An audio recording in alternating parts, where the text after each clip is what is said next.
Jack. Levi. The Book Club from Hell.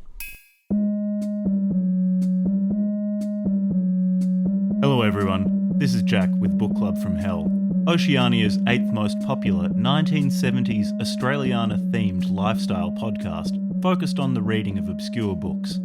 I like to think of myself as a practical man, so you can imagine my delight when I found a book seemingly written just for me. Practical Female Psychology for the Practical Man by Joseph South, David Clare and Franco. All pickup artists, field operatives, evolutionary psychologists, artistes, sculptors of the feminine mind.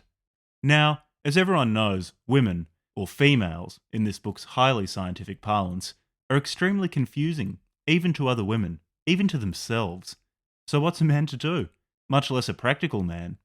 Never fear, for 3 of the world's most renowned seducers have pooled their wisdom and experience in the sphere of bedding females and condensed it into one practical little book. Levi and I are now experts in subcommunication, womanese to the uninitiated, the Madonna whore complex, the process of betarization, good girls, adventuresses, materialistas, HD, LD, HSE, LSE, the magic pussy syndrome, the anti-slut defense, female logic, and so much more. I never knew women were so complicated, but maybe that's why I've been happily married for 8 years. Enjoy. This is something new. I'll put my cards on the table. I was unimpressed by this book. No, wait. But You jumped the gun, mate. Thoughts going into the book. Thoughts going into the book, I was unimpressed. Oh, look. Say Evola has enough of a mystique around him that going into it you think, I might not agree with it, but I'm probably going to have a good time because of the wackiness. Something like Varg, it's like, well, okay, I've listened to his music. Has a pretty shitty worldview, but but there's some sort of hook. Yes. And he's got an interesting story. With this, well, not with this guy. It was written by 3 men because no one man can hold this much wisdom within him. I didn't have much to pull me in. It's a good book title. I'll give him that. Yeah. Snappy. Was it you who actually suggested this book? Yeah. Yeah. So Where did you hear about this? Why did you pick this book? I went on our red pill and was looking around for the sort of things that they like. In the sidebar. A lot of these subreddits have sidebars where they have like reading lists. I don't know if this has made it into the sidebar, but I pretty much just looked through I found out threads looking for books, and the title of this one gave it away. Was strong, so I selected it mostly on that. This is in the sidebar of r/married red pill MRP. Ooh, man, that's it's I all 3 of the authors have been divorced. One of them maybe twice. So I don't know why you would put this in a dating advice for married men. Yeah, it's like if someone told you, or suppose you were learning to drive and got a driving instructor. You sat down in the car with them. They looked over at you while you were clicking on your seatbelt and said, "I've been in a lot of accidents." What are you gonna go? Oh yeah, sick. All right. Well, you've survived. You know. Yeah, You've been around the block. You mate. lived. You lived to tell the story. Yeah. So those are their qualifications. They're a driving instructor that had a lot of accidents. It's called the Lindsay effect, mate. Really? Yes. Needless to say, it has like a 4.5 star rating on Amazon. I think, if I remember correctly, it was 70% of the people who reviewed this book gave it 5 stars. That's a lot of stars. Yes. So they're quite accomplished. They're authors, aren't they, Jack? Widely syndicated authors. Do you look up to them as an aspiring author? I do. Yes. I could. If you could be like Franco. If I could match the quality of the dialogue in this book. Oh, yes. The dialogue is very convincing. It's really something. Extremely convincing. Does this, just looking at the screen, does this look like an ISIS execution video? Yeah, this looks expecting like the barrel of a Kalashnikov to come in from the left and shoot us both in the head. Yeah. About the authors. About the authors. They start this book by talking about themselves a bit. And this might actually be the most illuminating part of the entire book, learning about what inspired three men to write about practical female psychology for the practical man, how a man can learn to understand these flighty, unusual, mystical creatures that we call women. Mystical? Mystical. Like shrouded in mystery. Turbulent. Unpredictable. Illogical, irrational. But yes, mystical is one word for it. So, David Clare, one of the three authors, talks about his divorce in the About the Author section. And he ended up divorcing his wife, or his wife divorced him, because he didn't understand women. He said, "Other men felt what I felt. Other men felt tired of being a sympathetic, generous man, being automatically spurned, even by unattractive women." Hear that? Even unattractive women had the absolute temerity, the gall to turn him down. David Clare. A nice man. A nice guy. Like David. A nice guy. Nice guy. Joseph South, another one of the authors, he says, "I am unusually kind, loving, and caring." Now he understands women, though, and dates multiple women at the same time. And now he's absolutely not kind. He's just... Imagine saying that about yourself. I'm unusually kind. The level of kindness I demonstrate is abnormal. I know a lot of kind people. I'm definitely the kindest. I've been told by many people. So David Clare and Joseph South talk about how they were married and their wives were harpies who didn't understand them. But they didn't say it. My words, not theirs. No, they would never speak unkindly of women like that. Unless there were a book to write.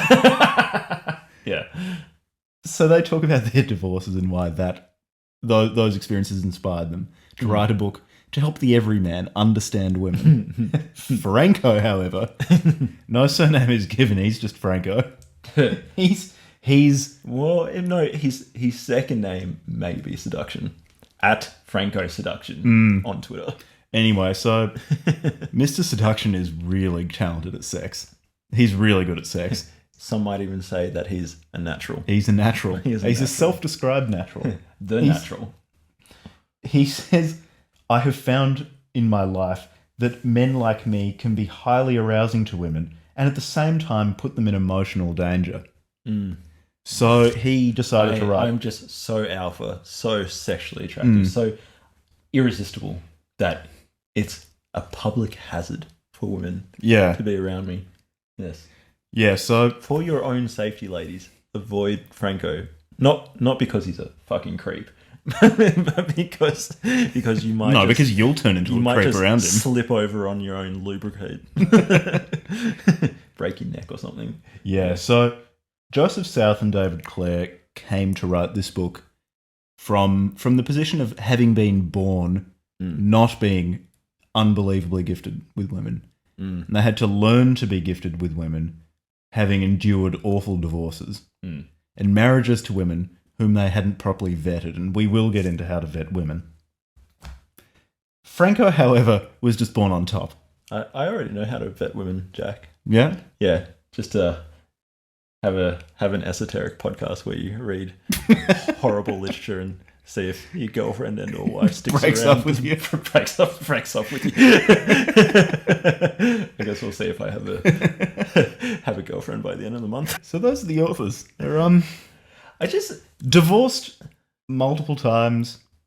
Look, but I think all three of them should be disqualified from writing this book purely because two of them divorced multiple times. They clearly do not know how to hold down a healthy relationship. Franco later in the book says that he's been divorced several times as well. Okay, so all of them. All of them. Franco just made you wait a bit longer before telling you. But even if that weren't the case, Franco is saying he's just a natural. Like, how does he convey just being a natural to other people? I suppose it is. It's like I am just, it's like, I don't know. It's like a bird trying to tell you how to fly. Well, you just fly. You just fly. Or, I don't know, Michael Jordan just like, oh yeah, how do you just be, 6'6" and unbelievably athletic? Just do it. Just do it. Just fucking have the right genes. You just be a natural. Yeah. Yeah, so...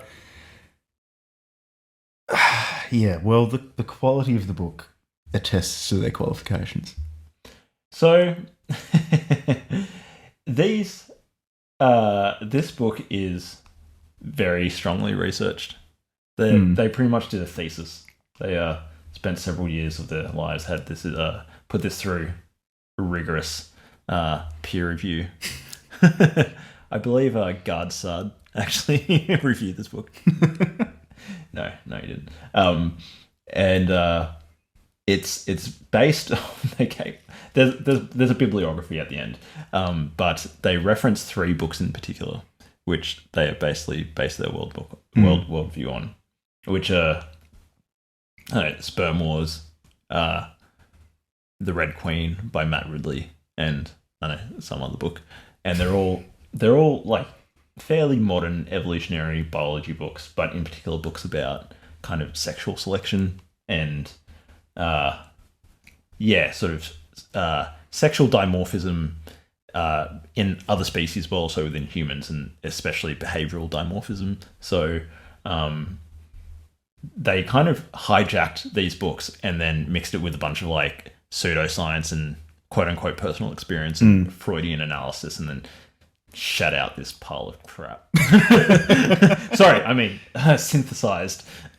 We're being academic here. Synthesized all of the literature and produced this wonderful text. Yeah, it's it reads like what non-scientists think science is, yes. or how non-scientists think scientists speak. Yeah. It's they'll normally make a fairly mundane point, just using as many words as they possibly can. Yeah, they load scientific sounding words. Yeah, and they use it occasionally. They use a rather formal, I guess, grammar or whatever, like a formal way of writing that is trying to convey that this is a very serious and sort of lofty text. And it's just not. Yeah, so I guess we should start on the foundation, the scientific. It makes me ill using that word in the context of this book. But the foundational ideas are with regards to evolution and biology. So we'll unpack that for a bit, and hopefully that will make sense. So basically the shape of an organism's behavior is also molded by evolution. Yes, this would be called the extended phenotype. Yes, I believe I had a rant about this on like episode 2 or 3. Oh, probably. Yeah, probably every episode. Actually, love the extended phenotype. Such a good concept. So, human beings are no exception to this. Human beings have certain ways of behaving that have evolved. Now, our ancestors who behaved a certain way or inclined to behave a certain way were more likely to have children. And this has basically resulted in the male sex and the female sex. Men, very practical, clear-headed, rational, logical, able to override their emotions, honourable, truthful, loyal, very loyal, stoic. Then you have women. Yes. They're none of those things. Yes. Flighty, neurotic, irrational, yes. Prone to emotional outbursts. Yes. And they're so reactive. Men have evolved to be able to hunt, to build things, to get out into the world and change the world. What women have evolved to do yes. is manipulate men. Manipulate men, steal their genetic material by looking good and having your babies and running away with them. And they're also really chatty. They like a chat. Love talking. And why is that, Jack? Well, if you think about the history, like, hunter-gatherers. You can't stop talking about Terence McKenna. I think Terence McKenna actually made this point himself. Dr. Terence McKenna, PhD in getting cookedology, made this point that what did women in tribal societies like to do? They like to talk. They would sit around, get the berries, weigh some baskets or whatever, and have a chin Take mushrooms. Take mushrooms, and have a whole bunch of kids running around and stuff, while the men are out not talking, but with great visual acuity. Just spewing hunting. Maybe smoking a durry or something. So so that's anyway, our... Terence McKenna was a forerunner of practical female psychology for the practical man. Well, he helped create the biological scientific edifice that is the foundation of this work. Yes, we can give a lot of credit to Terence. So obviously, everything in this book, so all of the behaviours they describe in women, they present in a non-moralising way. They're not making any normative statements here. They're just offering a dispassionate description of reality, wherein they tell you that women can't be trusted. Yes. When three grown men who are all possibly pseudonymous, who are all admitting to having been divorced at least once each, use the word manipulative with regards to women, they are not that is a that word has no moral valence in this book. And there is not an ounce of chauvinism in this entire text. No, they're just comparing men and women. Yes. It is, as they say, they love women. They love women. They say they love women in and out of the bedroom. And they love women for the way that women are. Yeah. For who they are. For who they are. Not who they wish them to be. And most importantly, women have evolved both biologically or genetically and culturally. These manipulative adaptations, behavioral adaptations. Not their fault. It's not their fault. They've evolved this in response to the intra and intersexual selection within the human species that they've been under for many thousands of generations.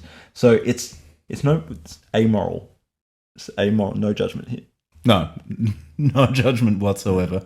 Women are trying to manipulate you into becoming a provider and then taking all your money and getting knocked up by an alpha. Yeah. All they care about is finding an alpha, having that alpha's kids, betaizing the alpha, then looking for another Chad to have another kid with. But whilst the first now beta is providing for their kid. For the children. The one thing that I did want to ask your opinion of before we sort of delve deeper is, what are your thoughts on evolutionary psychology as a field, Jack?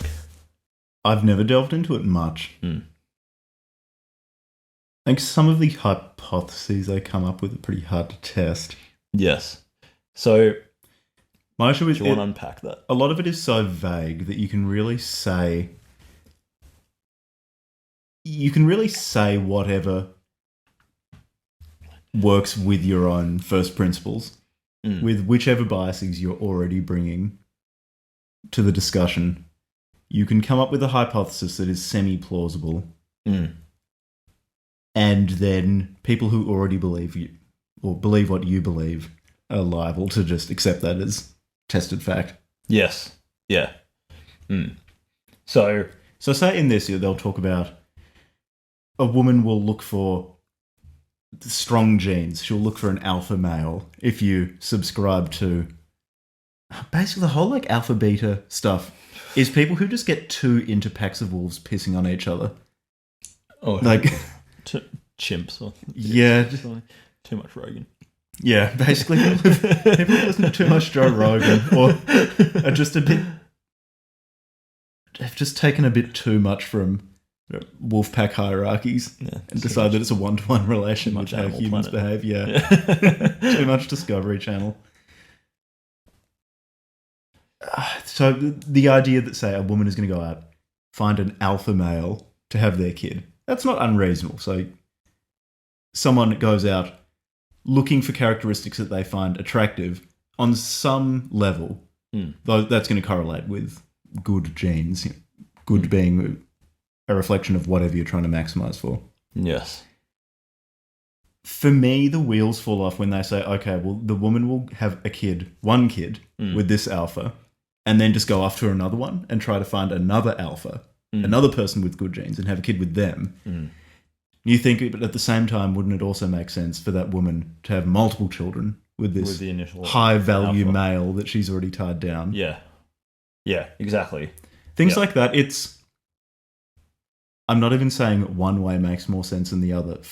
These people have just said that the former one of those two options is definitely the one that makes total sense. And the latter, that the woman would stay with the man, doesn't make sense. And they haven't actually really justified why that would happen. No. My sense is that they had a divorce and decided that because their wife left them, then that means that this is a fundamental flaw in female psychology. And it couldn't possibly be their fault. They were betarized, and so they're externalizing the responsibility. They absolved themselves of responsibility by for their behavior, blaming it on human evolution. Or blaming it on their wives. Yeah. Or their ex-wives. Yeah, for me, it feels very flimsy and not very rigorous.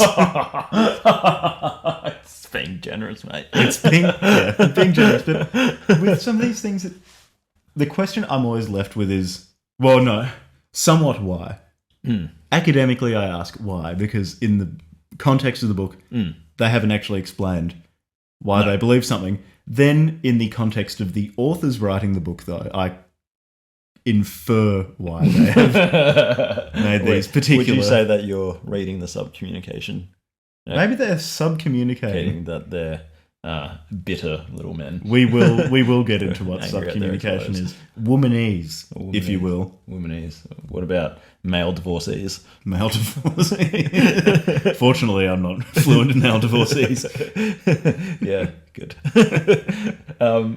Maybe after this episode you will. So I've already read Anna excerpts to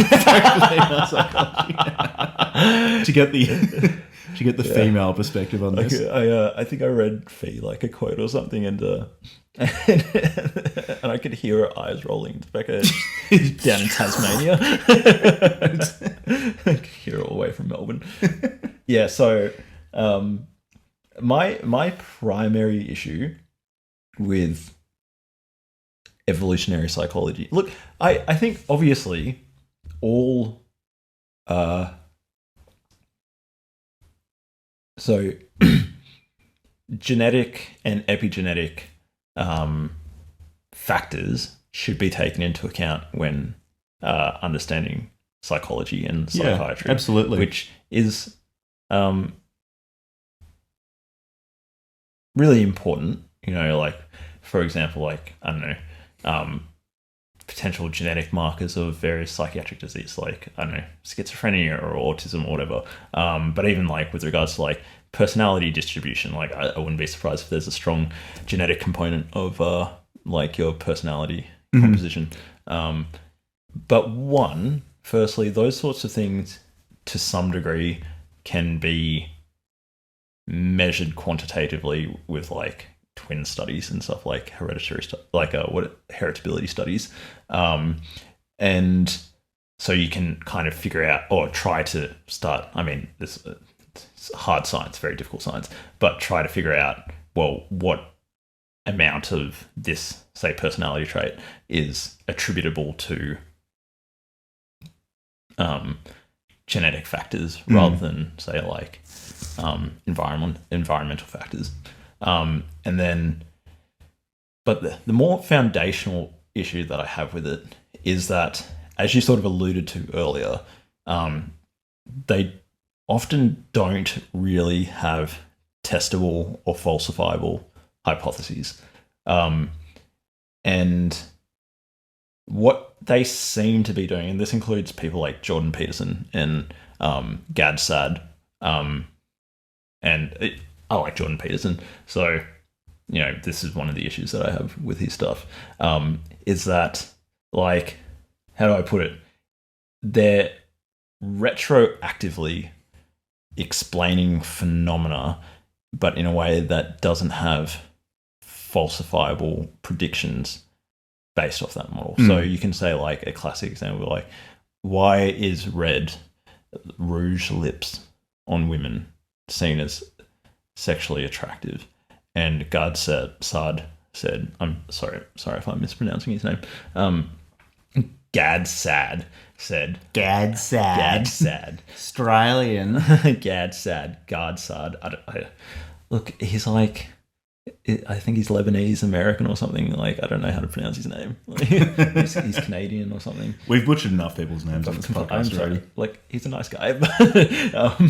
But his explanation was like, oh, well, it's somehow related to the ripeness of fruit and how, like, the nice red ripe apple is like, or berries or whatever, is seen as like fertile, and the rouge of like somebody's youthful cheeks is seen as like healthy and young and youthful. And so the association of red and to the lips is like it's this subconscious psychological association to fertility and youth. And it's like, could be, but why? But also just like, well, why? Like, there's other fruit that are other colors. But also other things can be red. Red might be, I just fell out of a tree and cracked my skull on the ground and I'm bleeding on the ground and I'm about to die. Yeah, people have a very strong, I mean, if you've ever been in an anatomy, if you ever dissected a human in a medical school anatomy class, you might see a first year medical student throw up on the floor. And so people have very, very strong reactions to, like, I don't know, or like the first time a med student might take blood or something, throw up. But like, people have very strong reactions to the color red if it's associated with blood, and people have very strong reactions to, like, red insects, like redback spiders and stuff. Like, it's an indication of venom. So there's these, like, not counterfactuals, but counterpoints that just haven't been accounted for in this, like, narrative to explain this one thing. And so I see it's a very weak argument. But just before you jump in that, Jack, more importantly is he's providing a narrative or an apparent explanation for the phenomena, but he's not going further and saying, well, based off this, we can produce a testable statement from this. So the classic example would, like, so the basic idea is you have two competing hypotheses, A and B, and to explain some phenomena, and you come up with a discriminating test to eliminate either A or B, test where it can't be the case that both of them are true under this test. And just in evolutionary psychology, they just never come up with some test. Some people might. Some people probably do. Not as far as I've seen. Not any of the three men who wrote Practical Female Psychology. Fundamentally, I think I would be quite surprised if evolution shaped our bodies, but not our behaviours. Oh no, they certainly do. That would be unusual, but that wouldn't. I don't think that would make any sense. So I'm not saying that it doesn't matter. The fundamental premise of evolutionary psychology, I think, is a reasonable thing to investigate. However, oftentimes the explanations given for why people behave in certain ways might be true. I'm just not given any reason to believe this particular explanation over another one. Yes. It's a good example of a bad definition in the framework of David Deutsch. A bad explanation. Yeah, it's very easy to vary. Yeah. Yes. Yeah. Because it doesn't necessarily have a high correspondence. It's like a convenient explanation, really. But the fundamental idea that obviously our psychology is shaped and like, or yada yada, by our evolution is sure. But I would just say that it's a very young field and that it probably hasn't begun its journey as being like a real science. It's still in the quackery phase, and it's almost like it's alchemy before alchemy became chemistry and nuclear physics. Yeah.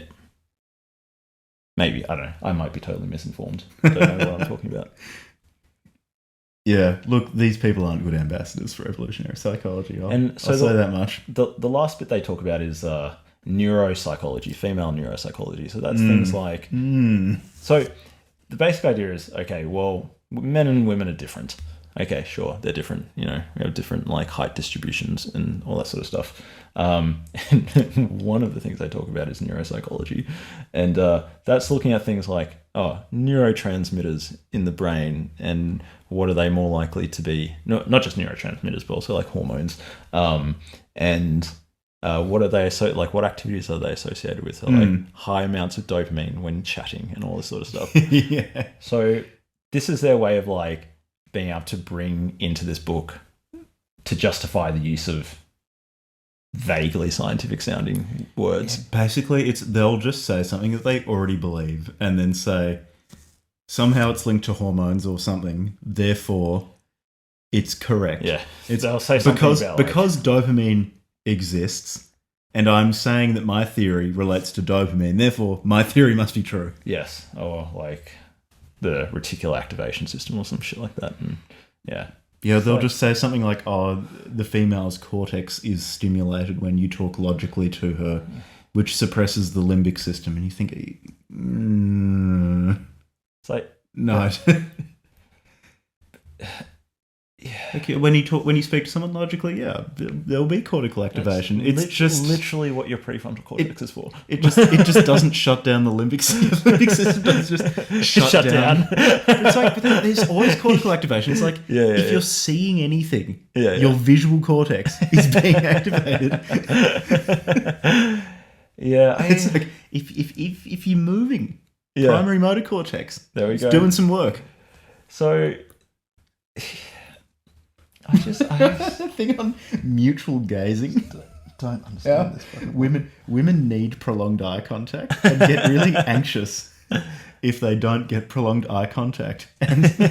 Oh yes. Whereas Jack gets extremely anxious if he has too much eye contact. You're laughing about it, but I like distance. I quote, "You might have noticed that your wife or girlfriend will become increasingly agitated when your eyes are focused intently for any length of time on a television sporting event or towards your computer screen." These nasty women just won't let a man watch sport in his territory. They keep they keep calling your home your territory, which I guess is not. I guess it's your territory. It's just you can't watch a sporting event on your territory without a woman getting angry with you for not making eye contact. Yes. This is something my wife pointed out. So she was probably trying to manipulate me and saying this somehow. But what about driving? Women don't flip out when a man is driving and start trying to get his attention, get in his face, crawl all over him. Hey, pay attention to me. Or if she's driving, she doesn't do it while just looking at you the entire time. Just perfect neck 90 degrees sideways. Yeah. Intuiting where all the other cars on the road are by sub-communicating with the women around them. No, this is completely incoherent. I would say, especially with was it David Clare? Someone Clare. Yeah, David Clare. Because when he was talking about how he got divorced, how it was because he was spending too much time providing for his wife, but not paying attention to her. Sounds like maybe he was watching sport instead of paying attention to her, and that's what got her shitty. Instead of this the female of the species needs to. No way saying it in a really upper Australian accent. Let's just imagine he's super. The female of the species needs to look in your fucking eyes to feel good. He probably doesn't speak like that. He almost certainly doesn't speak like that. Broad Australian accent. David Clare from Rabbit Flats. All right, so that's evolution and biology. Just the main things that they sort of lay the groundwork of that. They're going to hedge everything that they say in some pseudoscientific narrative about biology and shit. Well, they hedge by using all of the pseudoscience, but they also hedge by saying, "Oh, this is not a theoretical work. This is a practical work. This is just what works for there's us lots of hedging in the field." In the field, yeah, in the field. By in the field, I'm assuming they mean. What the fuck do these guys think they are? Like they're They're overthinking like, this. They're field just- operatives in like it's like you're- Secret Service or something. Out in the you're field going outside and talking to people. Just do it like a normal fucking human being. Just this isn't. you're not a commando in the field. Just Going on a skirmish. talk to people. It's just fucking weird. Like, but this is the. It's so you've not read PUA overanalyzed. shit. You've not read PUA shit though. I've lurked around on r/red pill because it's a bit of a train wreck, and there's a significant overlap between them and PUA.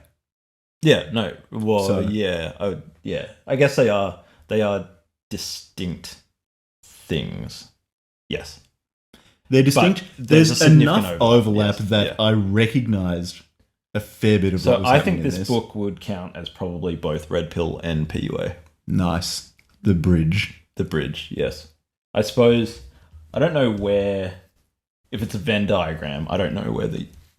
Excuse me. I don't know where the union of the two sets is exactly, but I'm sure there are people in PUA that would disavow some of the stuff from red pill. But I think Probably. the fundamental idea, right, with red pill, my understanding of red pill is red pill belief matrix thing, and red pill is like you want to understand women in particular. You want to understand like evolutionary psychology and probably some other things as well. And they've got a few books that they like and a few people that they like, and you take the red pill as a dude, right, and all of a sudden your eyes are opened about the way that the world works. Like, I don't know, if you're all the way down with Bronze Age pervert, you're probably like thinking that we live in a gynocracy and all that sort of stuff. But it could be as simple as something like, I don't know, women generally find men who have their shit together more attractive. Who'd have thought? Yeah, who would have thunk it? Yeah, so there are aspects of it that I can't disagree Could you with. imagine being the sort of dude who, like, you need to... I mean, maybe... Was I the sort of person who needed to know this when I was younger? I feel like some of the stuff they talk about is just, like, really fucking obvious. It's like, yeah, okay, if you've got a job or, like, a sense of direction or whatever, or you're working towards something, like, people will find that more endearing and more attractive. Yeah. Yeah. Like, is that really that surprising? Is that really a red pill moment? Depends how blue pill you are. Like, what the fuck did... Like, this is my question about the red pill shit. Is like, do these... Some of these men, presumably young men, but these guys aren't young. They're middle-aged by the sounds of it. So... Yeah, that's grim. Were they just walking around, like, their whole life? Well, we better double-check this house. Yeah, like, Make sure that's still recording. no, it should be right. Okay. Yeah, fine. cool. So, are they walking around their whole life thinking like, oh yeah, if I just sort of just sit in front of the fucking telly all day and watch the NFL or footy or whatever, and then just don't do anything with my life or whatever, that they just like women will just come up and have sex with them and stuff. Like, what is the deal?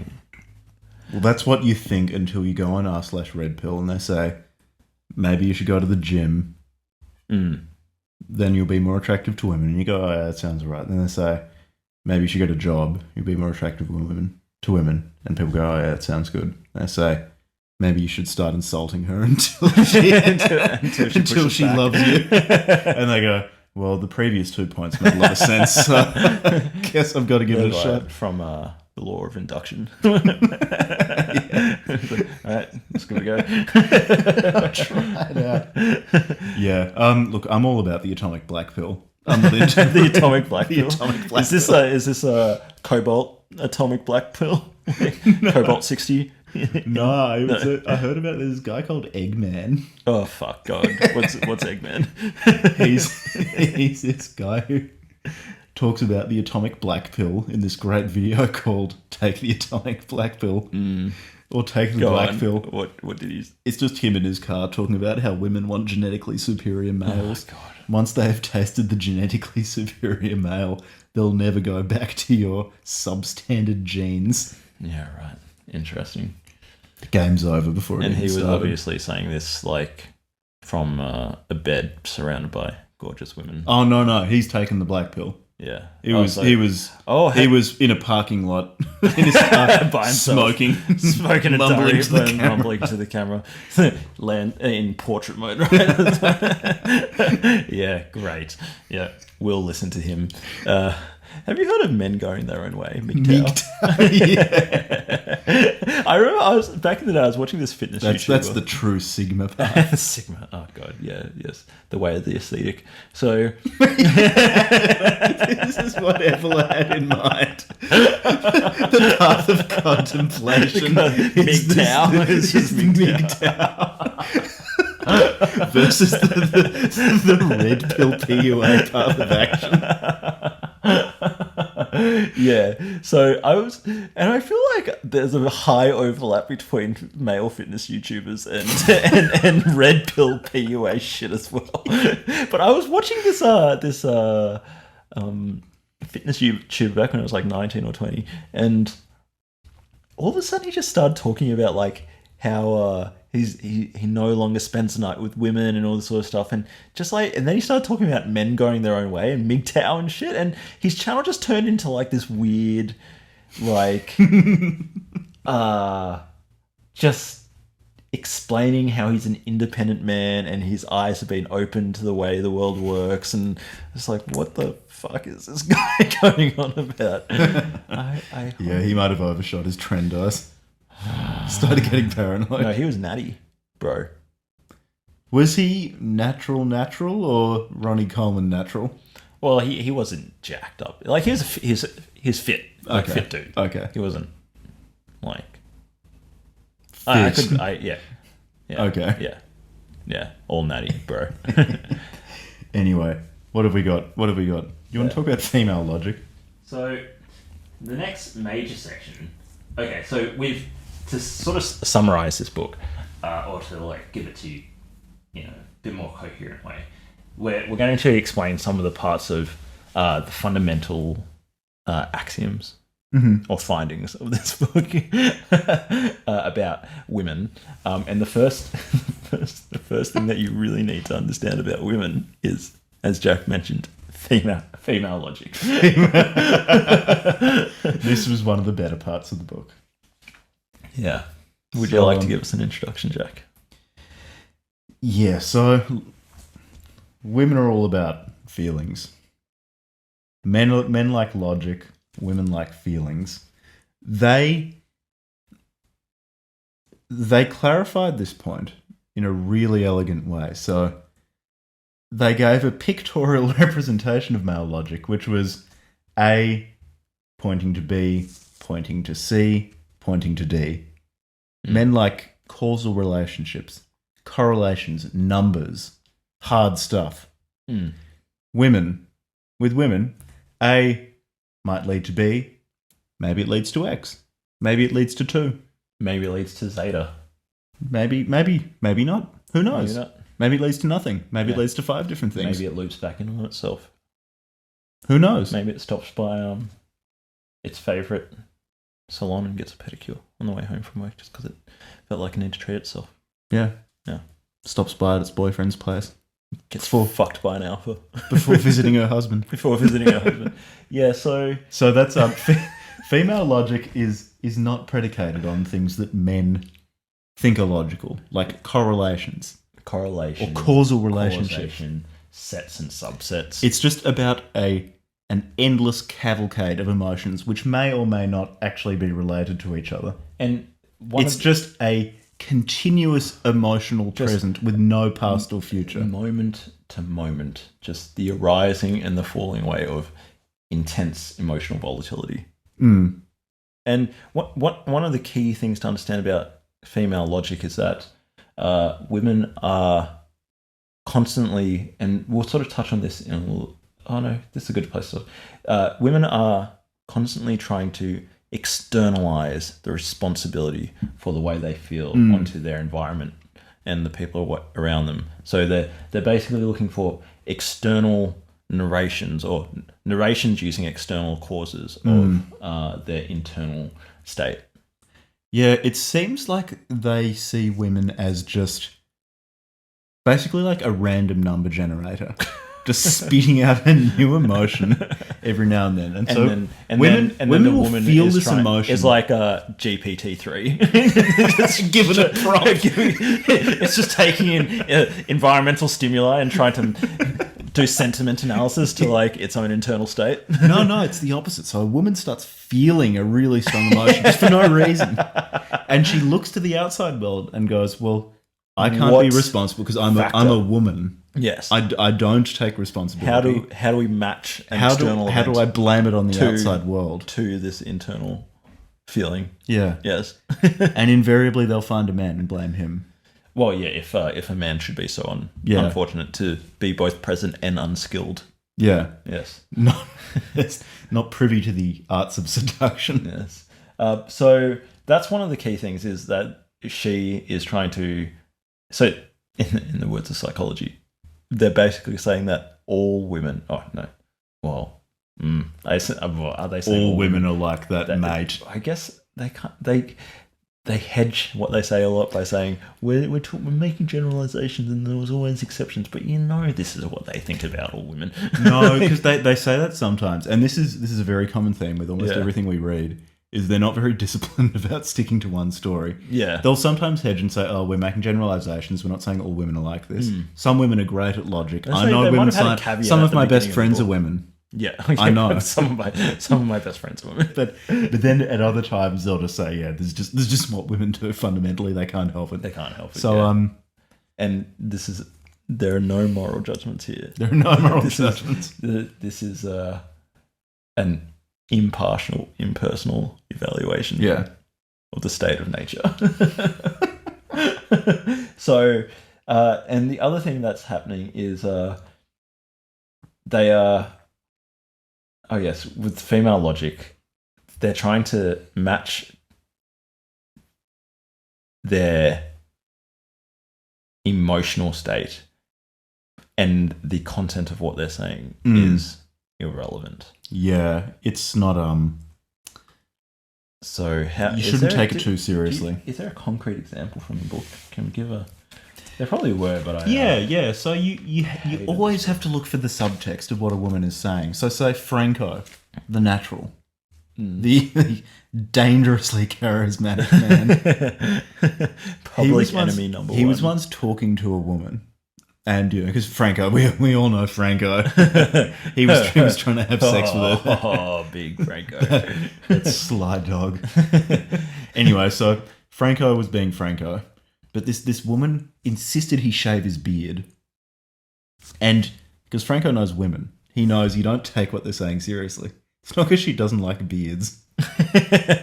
So he got to thinking, okay, with my knowledge of womanese, that's not female logic. This is not my term. Womanese is their term. This yeah, so with his knowledge of womanese, he realized, okay, so what could she possibly be saying when she tells me to get rid of my beard? I know. Beard, that's masculine. No beard, smooth skin. Who has smooth skin? Women. This lady's a lesbian. Clear lesbian. So that's... Yeah. That's how it works. You've got to listen to the underlying emotion of what women are saying. You've got to unpack, deconstruct what they're saying to get to the essence of what they're trying to tell you. They're trying to you tell don't listen to what they're telling you. Listen to what they're telling you. Yeah. That's a real red pill. The purpose of female logic is it's a two-pronged thing. There's two evolutionary purposes, which are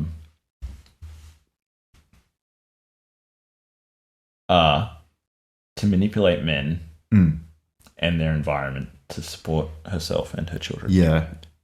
Because the number one imperative or the number one thing that a woman is trying to do is, one, have as many children as possible. Pop out lots of babies. But two, there's two parameters or constraints that women have to deal with is then once they've had the children, investing in those children sufficiently. Yeah, or getting a man to invest in them. Or getting a man to invest. Yeah.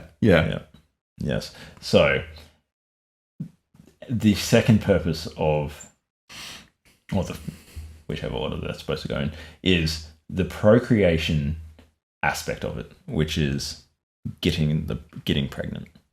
So manipulating. So I guess you can disaggregate that into getting knocked up, and then once you're knocked up, getting him to look after the kid. Yeah, basically. So that's female logic. A does not follow B. Yeah, and it's also a lot of men don't understand female logic because they haven't read this book. Yeah, but now we do. Now hopefully our listeners will understand too. But do you feel more confident talking to women? Yeah, much more. Learned about female logic. Yeah, I just don't listen to what they say anymore. I just project my own desires of what I wish them to be saying upon what they say, and I'm much happier. Love them for who they really are. Yeah. The next point is a really interesting point. It's called female basic conflict. So, okay, so here's the idea, and correct me if I get this a little bit wrong, but roughly speaking, a woman has an internal conflict, which is that she finds alpha men sexually attractive. Yeah, and this is the Gordian knot of the feminine. The Gordian knot of the feminine. So you, as a woman, say you like a nice chiseled jaw like Jack's. Masculine, tall, alpha, high social status, maybe a bit dangerous, maybe bad boy, maybe rides a motorcycle, maybe takes to the high seas and conquers small island nations. But the problem is you need a provider, and normally the alpha male is able to fuck other women and like get other women pregnant. So you need to shut that shit down, put a ring on it, and get pregnant, and then make him your provider. But the thing is, once he becomes the provider, he then loses the thing that made you attracted to him in the first place. And you start to resent him. And in becoming a provider and developing this resentment, you need to move on to another alpha male. So there's this constant tension between the sexual love of alpha men and then wanting them to be providers as well and losing that attraction. Yeah. So basically, a female life is just a succession of breaking wild men, taming them, and then controlling them while you move on to the next one. Is this like a person who breaks horses? Like Pokemon. Make them battle each other. Battle it out. They're like knocking each other, flamethrowing each other, and shit, electrocuting one another. The Elite Four will be a succession of women with like 12 children and 12 different men. Yeah. Weird. Yeah, so let me see. The basic female... the heart, they like bad boys, but on the heads they want good boys or something. Yeah, that's the lover-provider dichotomy. Lover-provider dichotomy. The lover it's a man with whom a woman can express herself sexually freely. He doesn't judge, and importantly, he doesn't try to exert control over her. And remember, the lover and the provider, these are two hard categories of men. You don't... Yes. You don't pick and choose characteristics between them. You don't have, say, someone who's a great lover but is actually quite judgmental and a bit jealous. No. Yeah. Either you're a lover, you'll have sex with a large number of women without judgment, without jealousy, without trying to exert control over any of these women. And women choose these people emotionally. And you know women. They love choosing emotionally. That's all they do. But then you've got the provider. He's your beta bitch boy. Yeah. The one, the former proud alpha that a harpy just roped into a relationship with maybe divorced him when she became disgusted with him being a gross provider and forcing him to pay her child support. Took 70% of his net worth. Yeah. Yeah. Ruined his life. Get that fucking fat alimony check. Every exactly. month. Yeah. Buying some Gucci with his hard-earned money. Yeah, exactly. This is the universal male experience. Universal. Happens to everyone. Yeah, so... And the provider. Unlike the lover, the provider tries... So they'll take care of the woman and her kids, but tries to impose order on the woman and control her. Oh, yeah. And she can't freely express her sexuality around this sort of person who's judging her. You're never going to have someone who will take care of a woman and her child, maybe even his child too. Maybe it's his child with that woman. Yes. He's never going to take care of them. No. While also accepting her sexuality, however she wishes to express it. These are hard categories that cannot be broken. I just don't understand. The variety of human experience does not extend just beyond these two categories. Into these two categories. They make an argument later in the book that it's like, if you want to have they call it LTR, because everything in this fucking book, everything is an acronym. That's a goddamn acronym. LTR, long-term relationship, you need to somehow maintain the lover. You need to act in such... I mean, like, they're basically saying you need to be emotionally manipulative. You need to act in such a way that, be aloof or mysterious, maintain sexual tension. And look, obviously, maintaining, healthy sex life throughout a relationship, especially the longer you stay together, is obviously important. But, like, they frame it in this weird way where it's like, you're almost... You like curate constantly. They're like saying curate your personality in order to achieve this like sexual outcome with your partner, and don't kind of actually just be yourself. It's like there's also constantly be thinking 2 moves ahead and like thinking how this is going, like your behavior is going to affect her perception of you. Yeah, it's the constant game theory of a long-term relationship. Oh god, it sounds exhausting, man. These dudes. Yeah, but there's this tension that I don't quite see how you get out of, where they seem to be saying that it's better to be a lover because women just resent you. Well, yeah. They just resent you and take advantage of you and cheat on you if you're a provider. Yeah. Fine. Yeah. But a core component of being a lover is that you're totally non-judgmental. And they do say quite often, okay, don't be judgmental. Another component, though, is that you don't seek to exert control over her. However, the rest of the book seems to be about how you exert control over a woman, about how you change her sex drive to suit your needs. This is the problem with the book, right? Sorry if I'm rustling around, audience. I'll move, adjusting. My big fat dick. No. My body. So, yeah, like, huge parts of this book are just, like, they're explaining how to be emotionally manipulative and also get saying, the reaction that you want. You need to be a lover. Yeah. Which entails not trying to exert control over her. Yeah. So she can freely express her sexuality. But at the same time, you're trying to modify her sexuality. Yeah. To be more convenient. To you, well, because what do you want as a dude? You just want to fuck, right? Yeah. Like, it's just all the time. Yeah. That's it. We're probably thinking about it a little bit too much. I think we're overthinking the book and not overthinking our relationships enough. So the next bit, which we alluded to already, but this is really one of the core bits of the book, is female subcommunication. Oh man. Otherwise known as womanese. Womanese. What were your thoughts on this part, Jack? Womanese. On this concept. Listen up, fellas. Listen up, fellas. The reason why women don't make sense is because you don't speak their language.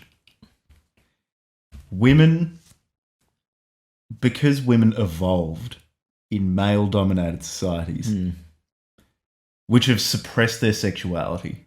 Women need to be able to communicate with other women without the dudes catching on. And they do this by sub-communicating, which is this instinctual... They might not even be aware that they're doing it. Yeah. This instinctual way of communicating. It might just be the slight... Always sexual things. Yeah, I know. Isn't that weird? Isn't it? Like, they're not, like, communicating anything, kind of like, I don't know, that has... like economic value or whatever. They're just like, they're not trade secrets or whatever. Trade secrets.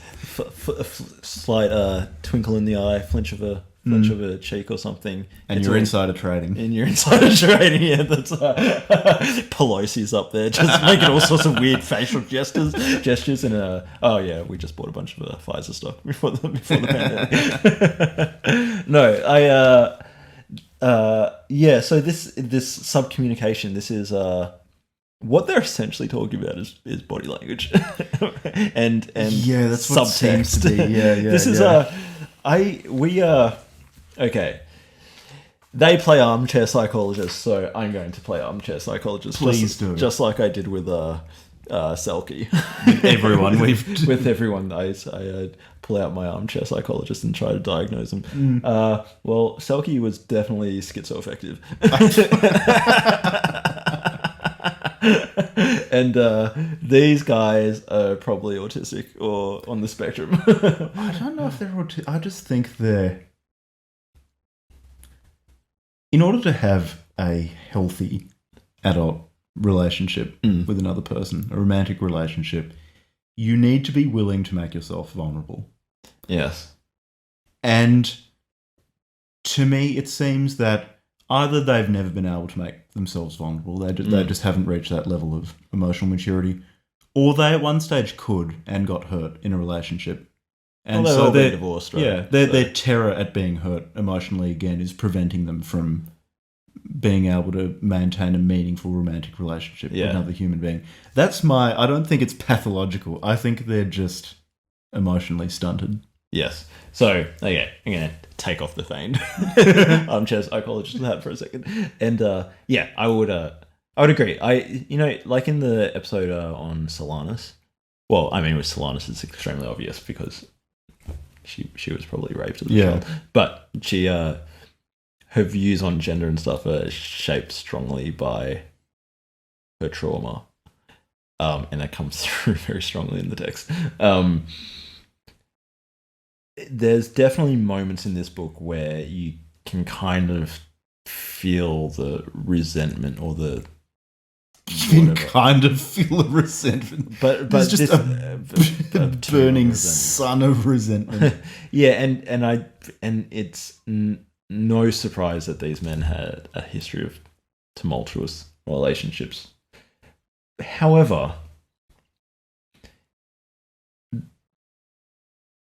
that is not a sufficient reason, I think, because it's like that, this idea that, all bullies were bullied, or, but not, I don't know if that's the case, but just go along with the fucking line of thought. Okay, some people might say like, oh yeah, well this person bullies these other people. Well, they were probably bullied when in some other context. It's like, sure, but not all people who are bullied turn into bullies. So you can't just completely obviate the person's something else going on for their own actions. And part of that is that person is making the choice to be a bully, and other people who were abused or bullied didn't respond like that to that stimulus. And so these men have had some pretty nasty relationship experiences by the sounds of it, and they translated that into this weird hogwash pseudoscience and turned it into this horrible book to sort of, I think, retroactively justify their own positions in their divorces. But other men who have had, unfortunate endings to their relationships haven't turned into these resentful little spiders.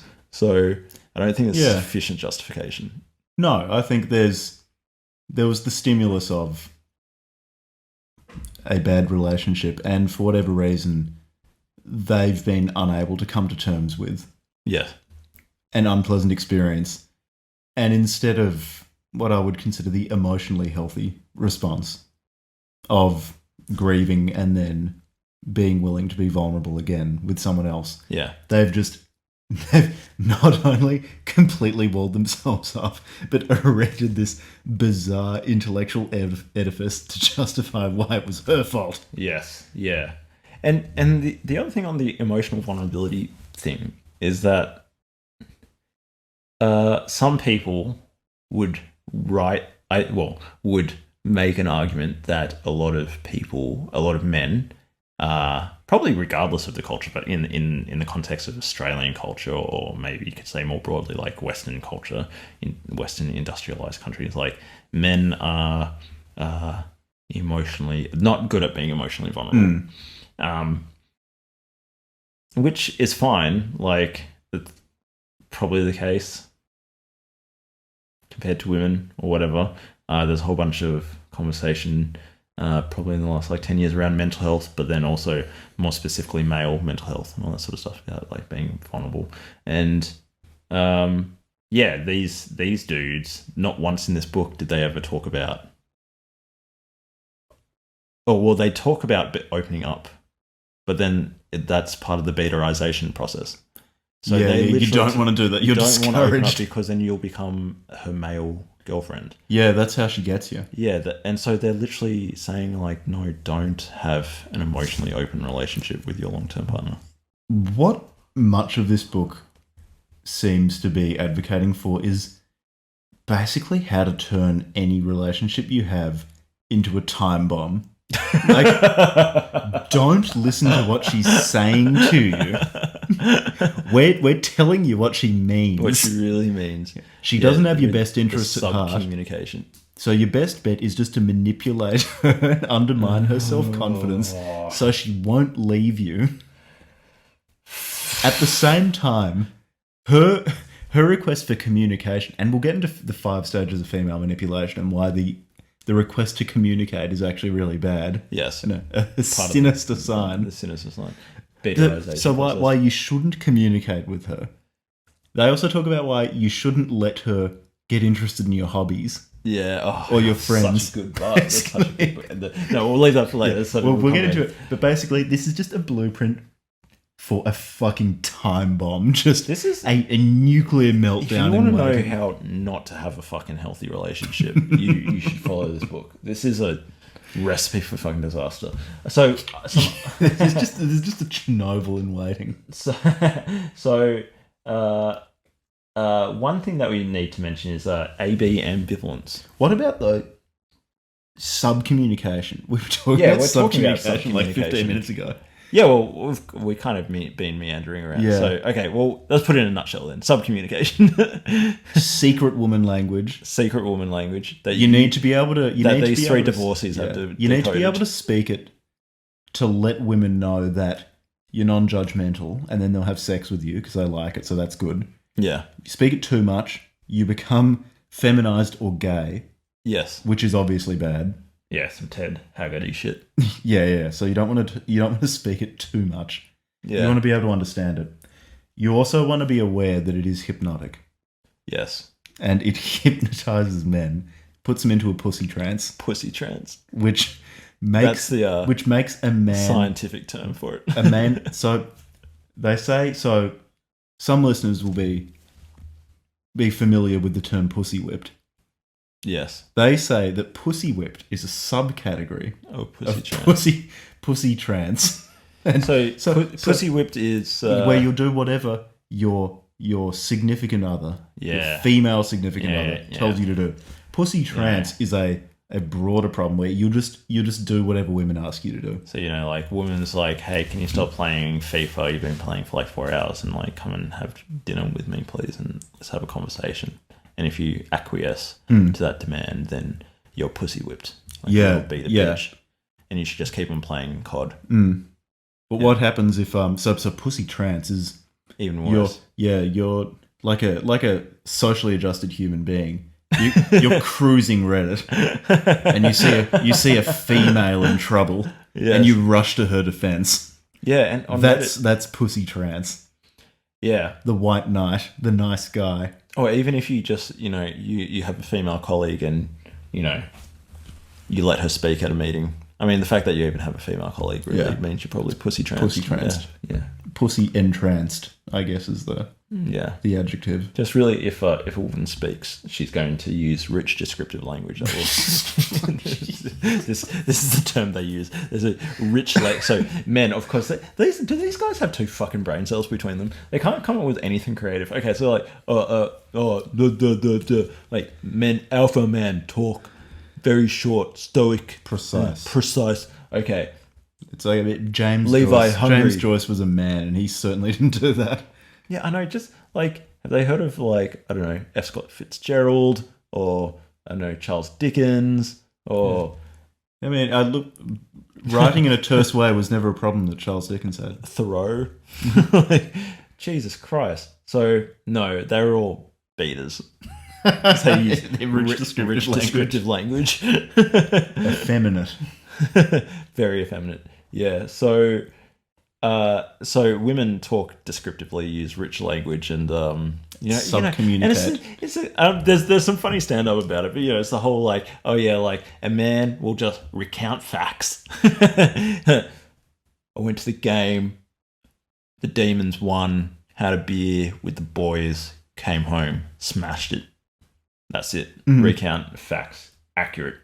The woman will what? Like, oh yeah, well, I was going over to my mother's house because I just remembered that I need to pick up my laundry. But on my way over, I realised that Susie, I hadn't seen Susie, and I passed her house where I went in and we sat down and had a coffee, and she had just recently been divorced, and yada yada yada yada yada, because women get high off that shit. And as a man listening to this, you're getting more and more confused and more entranced, and then next thing you know, she's fin-doming you. And it's a slippery slope to listening to women speak. It's and luckily we've got Franco, you're David, at an ATM. Clare, and the other guy. What's that?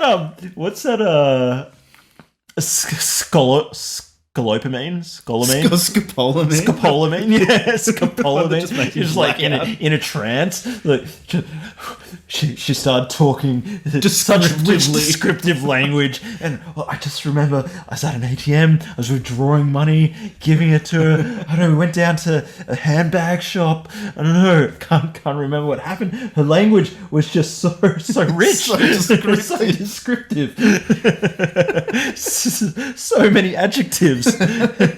Such double long adjectives, clauses, triple adjectives, nested clauses, 3 levels of nesting. I just couldn't think. I heard a semicolon in there. I think I heard a semicolon. Yeah, so that's pussy trancing because men. So obviously, our YouTube audience will be all male, and our podcast audience will be all female. male. No, it'll be all female because men very visual. Very visual. You know, they're looking at us. Women auditory. Yeah. So, yeah, my point like 5 minutes ago was there's nothing interesting about their characterization. It's just we've heard all of this bullshit before. Yeah, men like short, descriptive, logical things, and women are like chitty chatty and all this sort of stuff. They just have turned it into this like elaborate fucking mess. Yeah. It's a lot of convolution for convolution's sake. Now, what about AB ambivalence? Oh yeah, the thing you were bringing up like 10 minutes ago before I cut you off. Yeah. Yeah. Don't worry, you're just being a man. I was being... Yeah, it's typical flighty women. AB ambivalence. She'll say something, leave open the possibility of interpreting whatever she said as A or B, and not committing to one of them. Yes, it's a test for a man. Bit of a test, and as you'll see if a man's going to take control. Women are constantly testing men. Yeah, always testing men, and this is one of the early ones. You leave a sentence open for interpretation. Often one of the interpretations could potentially be sexual. Or probably both. Probably both. And how you react to that, how you handle that. Well, how an alpha might handle that might be totally disregarded. I don't know. I don't know what an alpha would do in such a situation. But yeah, this is a common tech. And the thing is, women do not realize necessarily that they might be doing it consciously, but oftentimes they're doing it unconsciously. Yeah, they just don't know. And this is one of the fucking bullshit things about this text, but also like a lot of psychoanalysis stuff is this this invocation of the subconscious. Now, I'm not saying that there's not subconscious processes in human psychology. However, it's this it's almost like God of the gaps. You just just say like, oh, these people act this way because that's what their subconscious, and you can just like wave your hands and then say, oh, there are these people acting this way with absolutely no justification. You just like invoke the subconscious. It's almost like it's just this magical thing that you can invoke to justify any explanation of human behavior. Yeah, or normally any inconvenient yeah aspect of human behavior, and it disagrees with your worldview. It's completely unfalsifiable. Yeah, it's sort of like when someone has read too much Freud and you're talking to them about something, and whenever you disagree with them, they say, "Oh, you're just projecting." Yeah, again, whenever it's with a Marxist, if someone disagrees with them, they say, "Oh, it's false consciousness." Yes, class consciousness. Yeah. Yeah, it's class consciousness if you're wealthier than them. If you're poorer than them, it's false consciousness. Oh, so false consciousness. They've covered both bases. Oh, really? Okay, well there you go. Well, I haven't read enough Marxism. They've got it both ways. Don't worry. Yeah, they can go to the gaps, no matter what. Yeah, so it's as Karl Popper says, love Popper. Karl Popper says like if it explains everything, it explains nothing. So he goes after Adler in particular, but also Freud. And he goes after the Marxists, and he goes after I can't remember like another. It was like these grand traditions, these psychological theories or whatever, that always have some in the words of David Deutsch, easily varied narrative that they can always twist to explain the thing. And when you come across something that is as Popper says, like if something is irrefutable, like someone might say like, oh yes, that is an irrefutable point. Like normally it's seen as like a good thing to say, but actually if something is irrefutable, it is unable to be refuted. That is actually a sign of a bad system of thought. It's a system of thought that is so easily twisted to explain away inconveniences that you can't actually come up with a falsification of it. And so irrefutability in a Popperian epistemology is a sign that the system is not something that can lead to genuine knowledge creation. It's like what's that fucking philosopher? Hegel. It's like Hegel and Marx and Freud. You can always say, oh, well, that person's projecting. You're projecting. This is class consciousness. Fucking philosopher. Hegel. Fucking philosopher that we'll have to read. Yeah, and I found that a really profound point from Popper. And basically, so irrefutability is actually a red flag, and is something, and therefore, the easy way to remember that as a mnemonic is if something explains everything and then it doesn't explain anything. Mm-hmm. Yeah, and so that's what they constantly invoke, these like subconsciousness, projection, and all these other like bullshit early psychoanalysis ideas. Yeah, which is why it's suppose you had the misfortune of knowing a woman well enough that you could read this book and then ask her about it. I'm fortunate enough to have never really known a woman. So if you have the misfortune of knowing a woman and you're able to ask her about this, they've got this perfect out of when you say, oh, do women really just exist to manipulate men into letting them, giving them some sperm and then paying for your kid? They might say, no, I don't view men that way. But the authors have this brilliant out where they can say, oh, well, some women just aren't aware of this. They're doing it. They just don't know it. Yeah, you're not aware of it. It's like,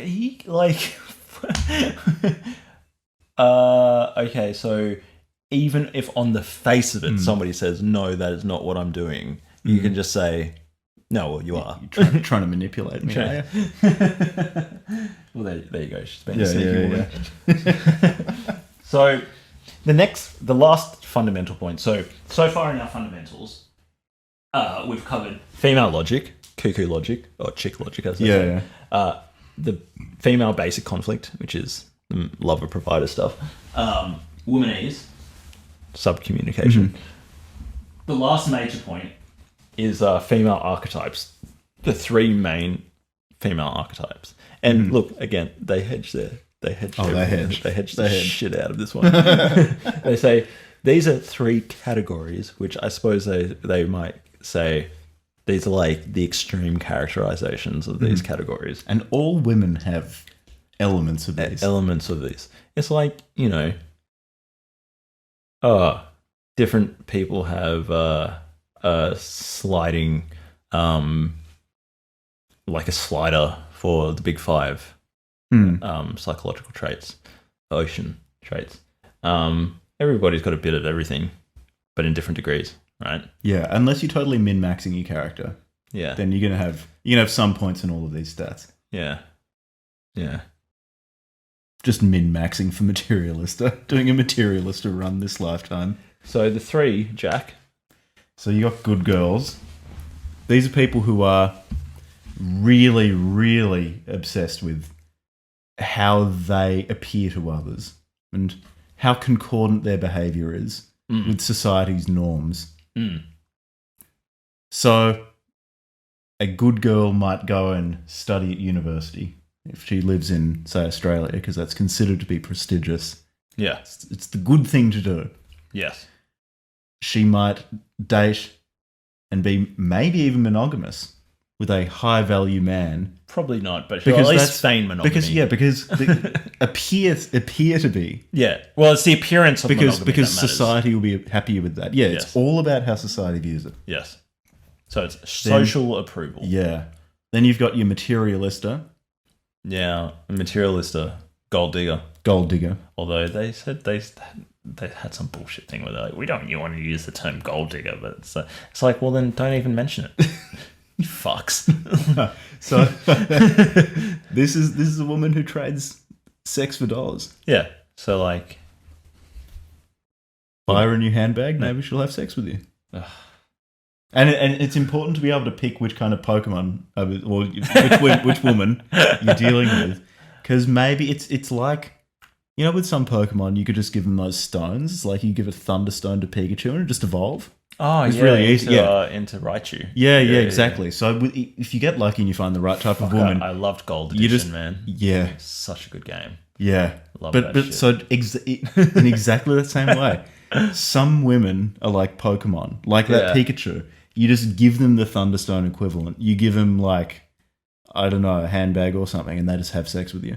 And that's why you need to know your archetypes. And if you do, for the practical man, this is practical. This is practical shit. Field tested. Anyway, and the third one, the adventuress. This is the fun one. Yeah. Right. This is she likes that fast life. Fast friends, fast drinks, fast food, fast bikes, even faster men, fast dicks. Yeah. So. Terrible for a long-term relationship because she'll get bored with you. Yeah. And so are there some female celebrities that... Oh, yeah. What were they? Well, I could probably think of some anyway. Yeah. I mean, I hated this book so much I probably didn't take notes for it. And they also, they dated themselves so much in the celebrities they picked. Yeah. And so that's the adventuress was Paris Hilton. Yeah, Paris Hilton. It was just this made me feel old because these people were relevant when I was in like high school. Yeah, like year 7 or 8. Yeah. So they were man, these dudes must be fucking old now. Man, they must be like in their 50s, late 50s, hey? I really hope for this. They've grown up. Paris Hilton was like relevant when we were probably in like late primary school, early high school. When I was maybe 14 or something. Yeah, so if they were, say, in their 30s, so that was like 15 years ago. So yeah, they could be fishy by now, right? Holy shit. I really hope I hope they've grown up. Yeah, Jesus fucking Christ, dude. They're not still talking to people about pussy trances and subcommunication. Even the fact that like a 30-something-year-old man wrote this You fucking pile of should garbage. know better. Oh my god. Yeah. Like, okay. Imagine being 30 and sitting down and writing this. It's like, yeah, this accurately reflects how I view the world. I mean, we're creating a podcast. We're nearly 30, Jack. So we can't really, those who live in We're even bigger bottom glass feeders. houses. Yeah, We didn't even write we didn't this. even write this fucking book. We're commenting on it. We just voluntarily read it and then commenting on it for what might amount for 50 views on YouTube or something. Fuck yeah. Anyway. Started from the bottom. Now we're here. Still here. We're still here. So, what were we talking about? Oh yeah. So then the Materialista would be like, was that's not Paris? No, Adventurous with Paris Hilton. Materialista would be like, did they say Jar Jar Gabor or something? What the fuck? Who the hell is Who's that? I ain't gonna fucking. I don't know. I assumed Angelina Jolie is she? I don't know. I don't know. Just like expensive, high taste. Trump's wife. Yeah. What's her name? Which one? There are a few of them. I don't know. Probably all of them. Melania Trump. Melania. Yeah. And, I mean, how much do you reckon that woman's like necklace costs? Like probably like tens of thousands of dollars, if at the very least. Yeah. Materialista. Yeah. I mean, she is not with Trump for good girl vibes. I don't think. Yeah, that's a good point. So a good girl wouldn't date Donald Trump. Yeah, unless. Yeah, I guess wouldn't it be relative to your social context? Yeah, that's true. Yeah, so Surely. if you were surrounded by people, yeah. So There were like, lots of people around you who loved Trump, and you dated Trump, then you could be a good girl. yeah. Yeah. But if you were like So good from girl, UC very... Berkeley, your family's like academic family, like maybe your dad's a professor in, I don't know, English literature or something, and you date Trump, you date Trump's son. That's more materialista, or potentially even adventurous. Yeah. Yeah. The magic pussy syndrome. Yes. MPS. Another acronym. It's this belief that having a vagina entitles you to special privileges at other people's expense. And the example that they use is child support. Yeah, so you see this a lot. I wonder whether at least one or more of these people It's getting are paying child support Oh, because they you keep bringing up child support. at least one of these dudes, maybe two of them, have been just dragged over the coals from some child support. Because they keep bringing it up. And But this is, look, okay, so two things. To have a nuanced conversation, because this is where we're all about where nuance. you come to get your nuanced, fair and balanced opinions. That'd be a concern if you did. So, there's this big thing in the red pill types, right? But also not even amongst the red pill types, like even like Peterson's spoken about it and other people have spoken about it. And there's the red men's rights activists, and people bring up I think even like a number of like people who I'd consider like fairly reputable have brought up that there's disparities in like family law, like gender biases in like family law stuff. There's a bias towards women. Some people might say, well, that's counteracting like domestic violence. So it's a complex debate, but it's a real sore point for the red pill types. The child support stuff and the harshness and the apparent imbalance in divorces. Like it'll always be the man getting shredded, basically, most of the time. So losing custody and all that sort of stuff. Now, I don't know anything about this, so I'm not going to back anything I say with statistics or data. Just make it up. Extremely vague recollection of at some point in the past I was on the internet and read something. So this is like a sore point for this whole community. is like making like the child support divorce stuff. Like that's women fucking up men as usual. And this particular MPS, magic pussy syndrome, it derives from the same female psychology as like the hot chick at the club who just walks to the front of the line, gets a drink, and then expects like some dude will pay for it or whatever. So super entitled. She's also the same woman who will get knocked up, divorce the guy, and take half his stuff. Yeah. And she thinks that she can because she's a woman. Yeah. And then men in pussy trances will defend that. Yeah. Betaized men. The white knight types. The beta orbiters. So frame. You had to explain this to me earlier because I wasn't sufficiently well versed in red pill terminology. So how much dating experience did you have, Jack, before you got married? Not a great deal. You were single for a couple of years out of high school, right? Mm-hmm. Yeah, but you never got into PUA stuff. Right? No. Okay. So I touched that bullet. Yeah, probably a good thing. So I was never particularly good with women. And then I got a girlfriend for like 5 years. And then we broke up. And then after we broke up, I tried to get into learning how to like get better with girls. I would say that I never was particularly good with picking up girls. But my one of our friends would give me advice about things, and who's into RSD, Real Social Dynamics, one of the big PUA YouTube channels that got like hyper cancelled because, well, they said a bunch of really fucking chauvinistic shit in their YouTube channel, and they got blasted for it. So, so one of the things I learnt about back then was frame, and frame is like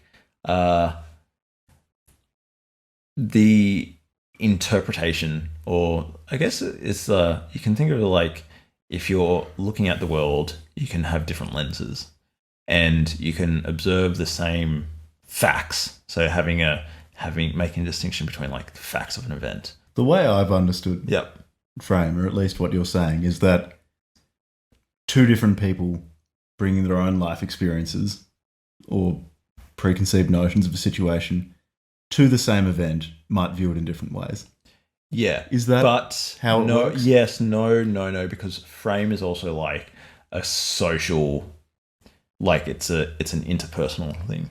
So, or is controlling the frame sort of controlling the ground truths? It's not just a strange. It's like the woman you might be having a chat with the girl, and here's like you can just talk about, I don't know, the weather, and it can be a very neutral frame. But then you might like, I don't know, try and be playful about the way the conversation is happening. I don't know how you do that with the weather, but you can shift the kind of the emotional resonance and the subtext and stuff of the conversation to like a more playful frame, or like whatever. Mm-hmm. Yeah. And so there's this whole kind of idea in the PUA scene of like controlling the frame.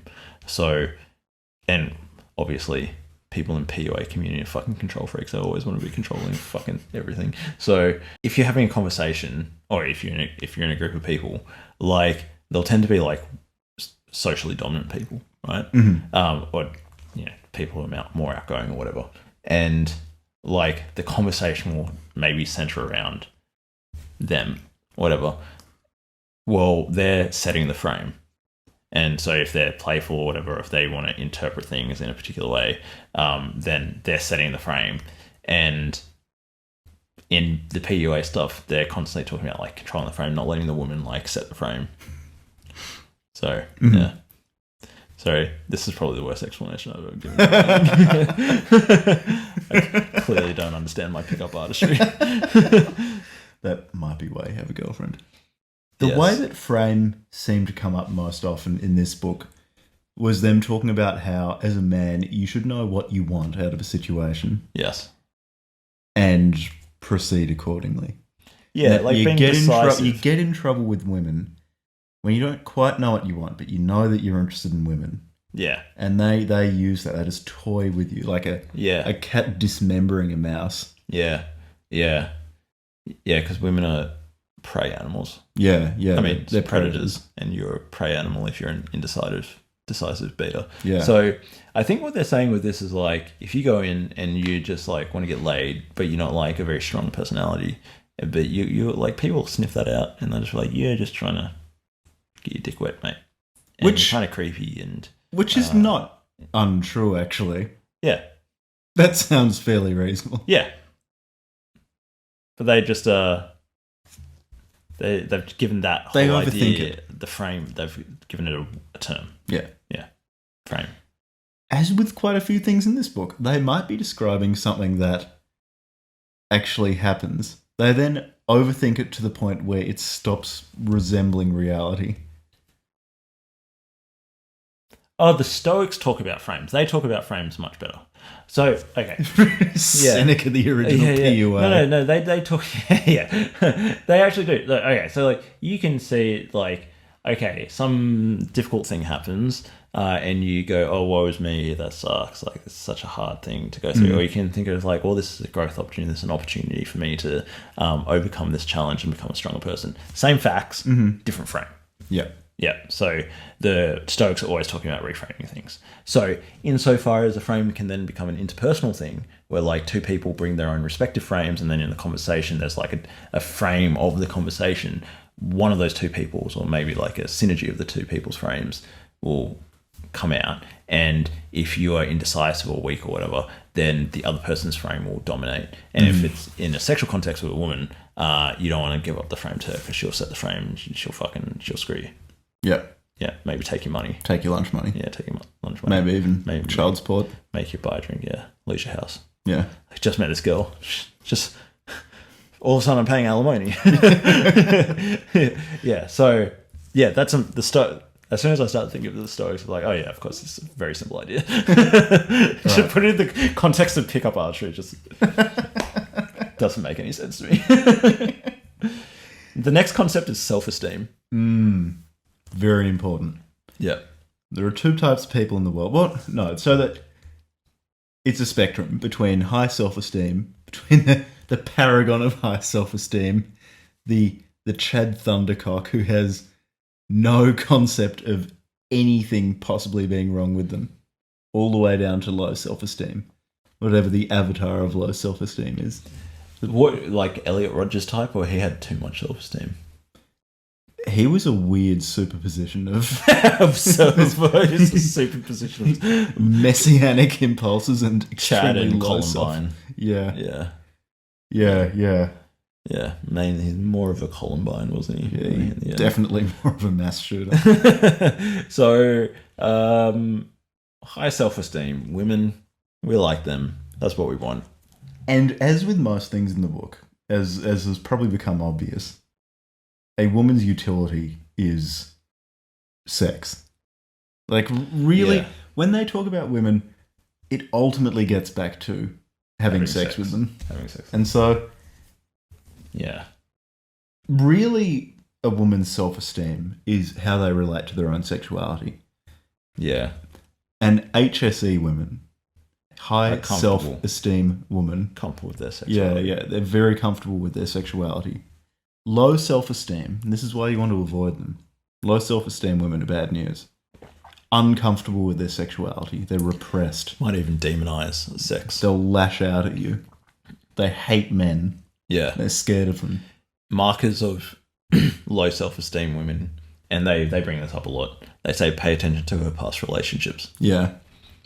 And again, some of this stuff, like when Jack and I say it, because we're reasonable people, you might think, oh yeah, that's not bad advice. So if a person has a history of abusive relationships, maybe that says something about, not obviously trying not to get into victim blaming stuff, but like, maybe that says something about them, that they're willing to accept being treated a certain way by other people. But then these guys only care about it in the context of like having sex with these women. I mean, they try to frame it as though it's about having healthy relationships with women, but it's just about getting laid. With healthy relationships, or with longer term relationships, they just say, "Oh, well, a long term relationship is just repeated seduction." It's like, yeah, but there are other dynamics that come into Also, it. like family planning and buying investments together and building. It's all about repeated seduction. Yeah, right. Just sweep her off her feet every day. Not about getting a mortgage. I'm pretty sure in multiple parts of the book they say "sex her good." Yeah, they do. As It's really. Come on, mate. That's the other thing. Sometimes all there is to it. the words that they use or the phrases that they use, you're just like, nobody actually speaks like that. No.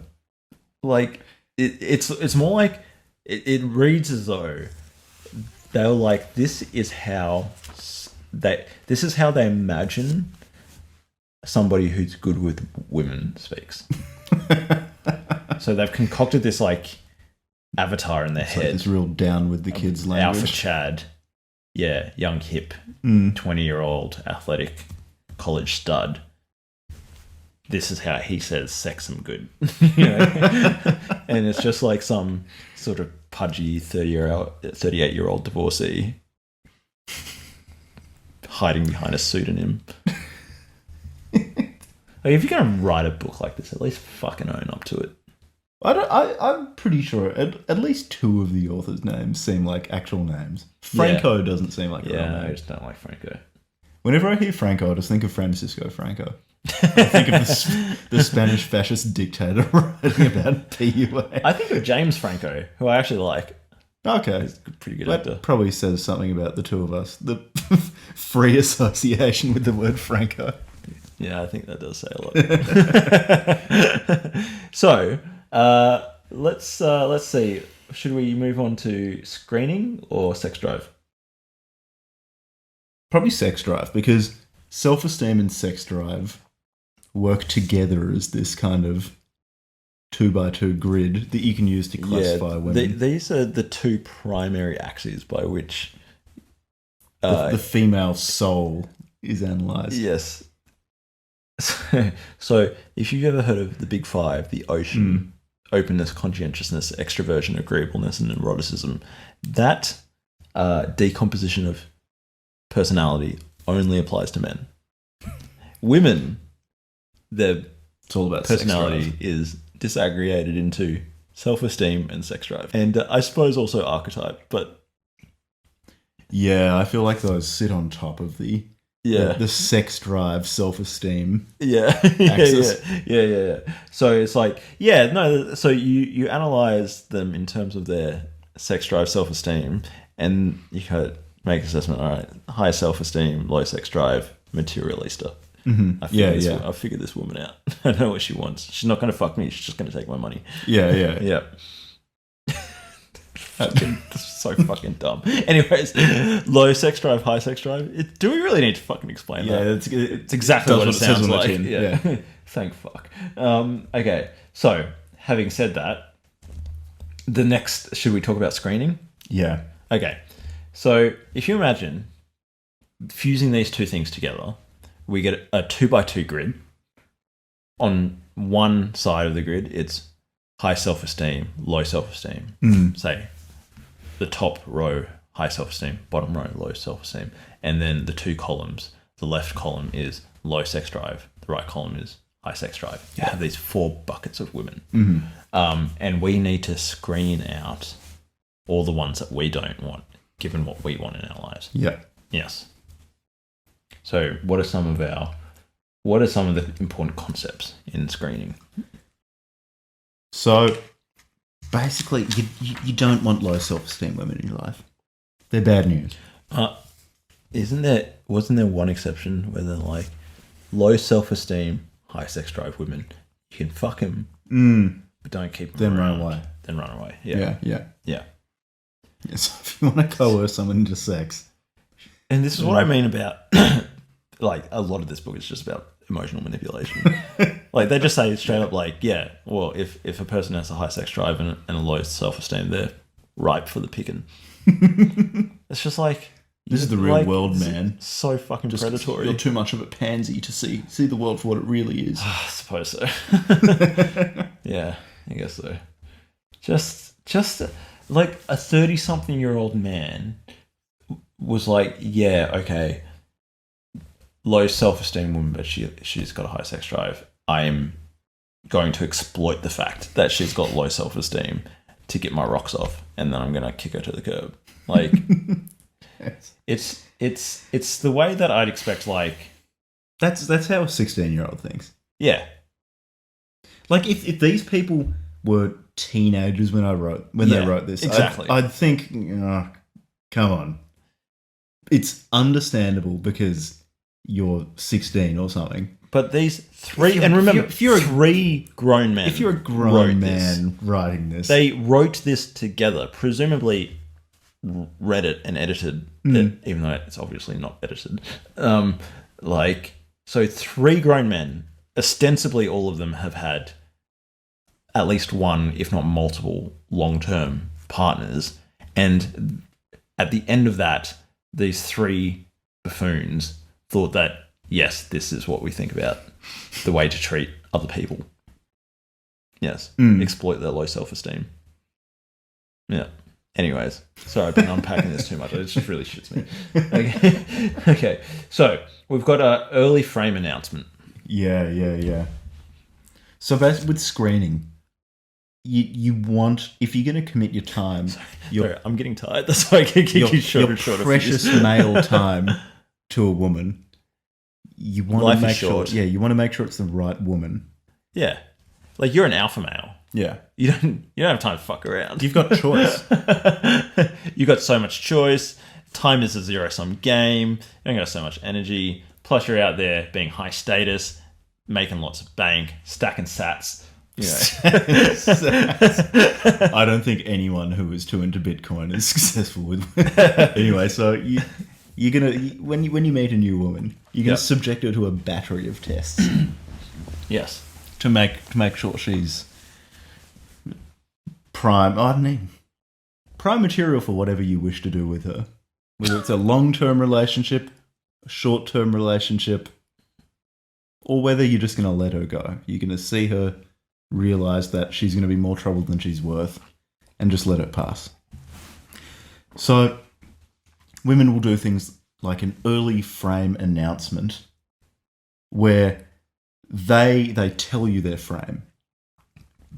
They're gonna say to you in their womanese, this is what I'm about, this is my view of the world.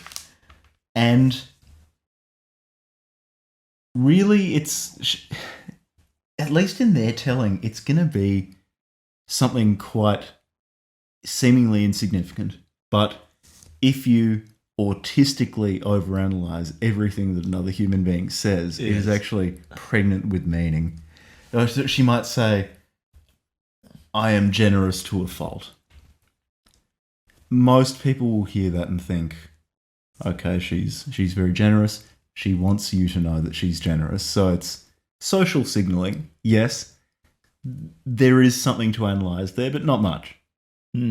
Not much. Unless you are privy to the ways of women. You realise that she will shower you with gifts. Because she's announced that she's generous to a fault. She's going to shower you with gifts and use that to manipulate you. She's telling you that she's going to manipulate you with gifts. If you don't appreciate the gifts, then she's going to be upset because she's already told you that she's generous to a fault. You should have been listening to her. Yeah. That's how she gets you that way. But if you accept the gifts, then you're letting her control you. Yeah, she's getting a clause in. She's getting her claws in. So that's why you've got to be on your toes for these early frame announcements. Other things might be like, does she say something like, with regards to like her ex-boyfriends, they used to, I don't know, beat her up or something. Like that will be an indication that she has low self-esteem. Yeah. Or if she says like she's got expensive taste, that might be showing that she is like a materialista. So, I mean, like it's just called having social skills, isn't it? Like, yeah, it's just like somebody is indicating their values and their inclinations, and your I don't know how much there is really to go into beyond. inferences about I still think they're overthinking this this. person. They're really overthinking this. Yeah. It's also worth testing her level of self-esteem, though.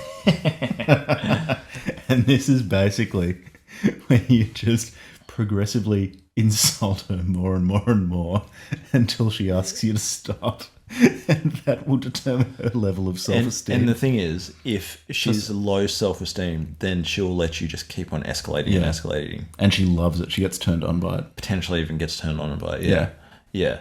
So, one, don't do this to people. Just even the idea that you're going to consciously like test the psychology of another person is just such a sociopathic thing to do. Chicks love it, though. Yeah. Well, Chicks love sociopaths. They are sociopaths, so... Yeah, exactly. They're testing all the time. Yeah, so... What was that called? That was called a threshold... some sort of threshold test.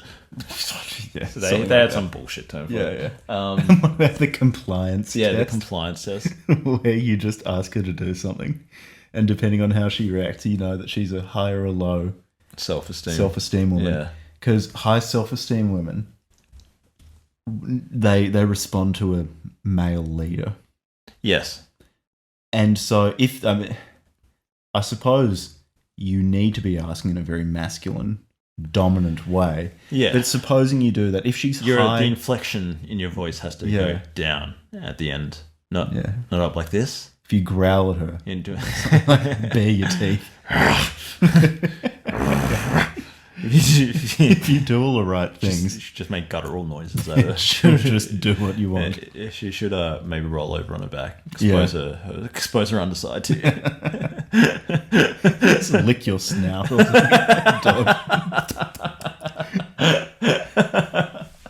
but then a low self-esteem woman will just flip out at even the most reasonable requests, or just the most mundane things. Like, hey, go get me a beer, make me a sandwich while I'm there, watch the footy with the boys. Yeah. Just what? While I don't look deeply into your eyes. While I don't have gaze, like gaze or something. Some bullshit. And so in response to that, a low self-esteem woman might say, no, I'm not going to do that, make it yourself. A high self-esteem woman will say, yes, master. And that's would you like a blowjob with that master? Yeah, that's how you know. That's the sort of high self-esteem woman you want in your life. Yeah. So another part of screening is eliciting values. Mm-hmm. Do you remember this part? Yeah, it was about previous relationships. Oh, okay. Listening values about the previous relationships. That's not bad to know about. Yeah, that's fine. But you're just kind of overthinking it. Yeah, like... And the other thing is, like, you don't necessarily want to chuck somebody out. I don't know, maybe if it's, like, an older... Like, if they're in their 30s, I don't know. But even 30-something-year-olds shouldn't be, like, a prisoner of their past. Like, how much slack do you give a person? Like, yeah, you maybe had some bad relationships in the past, but have you worked on yourself?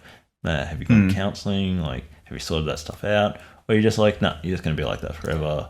I just think that the level of social awareness that requires is probably above that of a person who's reading practical female psychology for the practical man.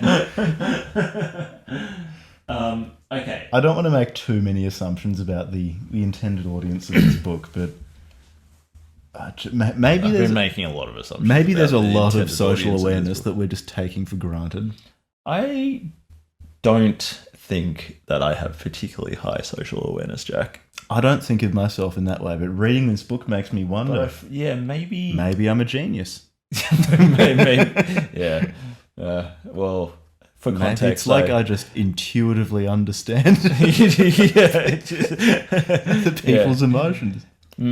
Almost as if you've had many. Maybe I'm abuse well socialized. I don't know about that one, mate. Well, for context, I went to an all-boys boarding school for 6 years, and so I always wondered whether or not I had a stunted psychosexual development because I was deprived of being around women during my teens in like a normal, healthy social context. You know, like just hang out with girls and all that sort of stuff. Probably doesn't help. Yeah, I don't think it probably didn't help. But then I read a book like this and I just think, well, can't be that bad, can it? like maybe I would be slightly better with women, but like there's levels to it, and I could definitely be a couple of levels down. You could be writing PUA books. So we're going to move on to some other psychology concepts. Probably one of the most important ones is the Madonna whore complex. Oh, yeah.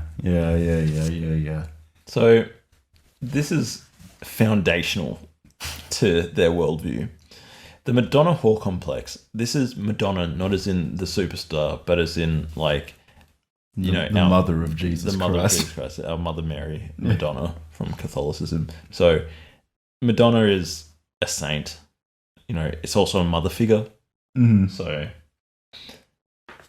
that will become relevant in a moment. Mm-hmm. But when we look at a woman through the lens of a Madonna, we want to see all the sort of socially good things or socially appropriate things about her and her personality. Like, oh, she's loyal, she's great, saintly, all this sort of stuff. Sort of like rose-colored goggles.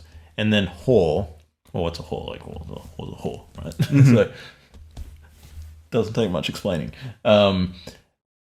This comes from a fundamental conflict in our culture around, well, women or men have expectations of women, or women are told by society, or I don't know, it's kind of a bit wishy-washy exactly what they mean, but somehow men and women have got this sort of contradictory idea in their head that a woman is expected to be both a Madonna and a whore.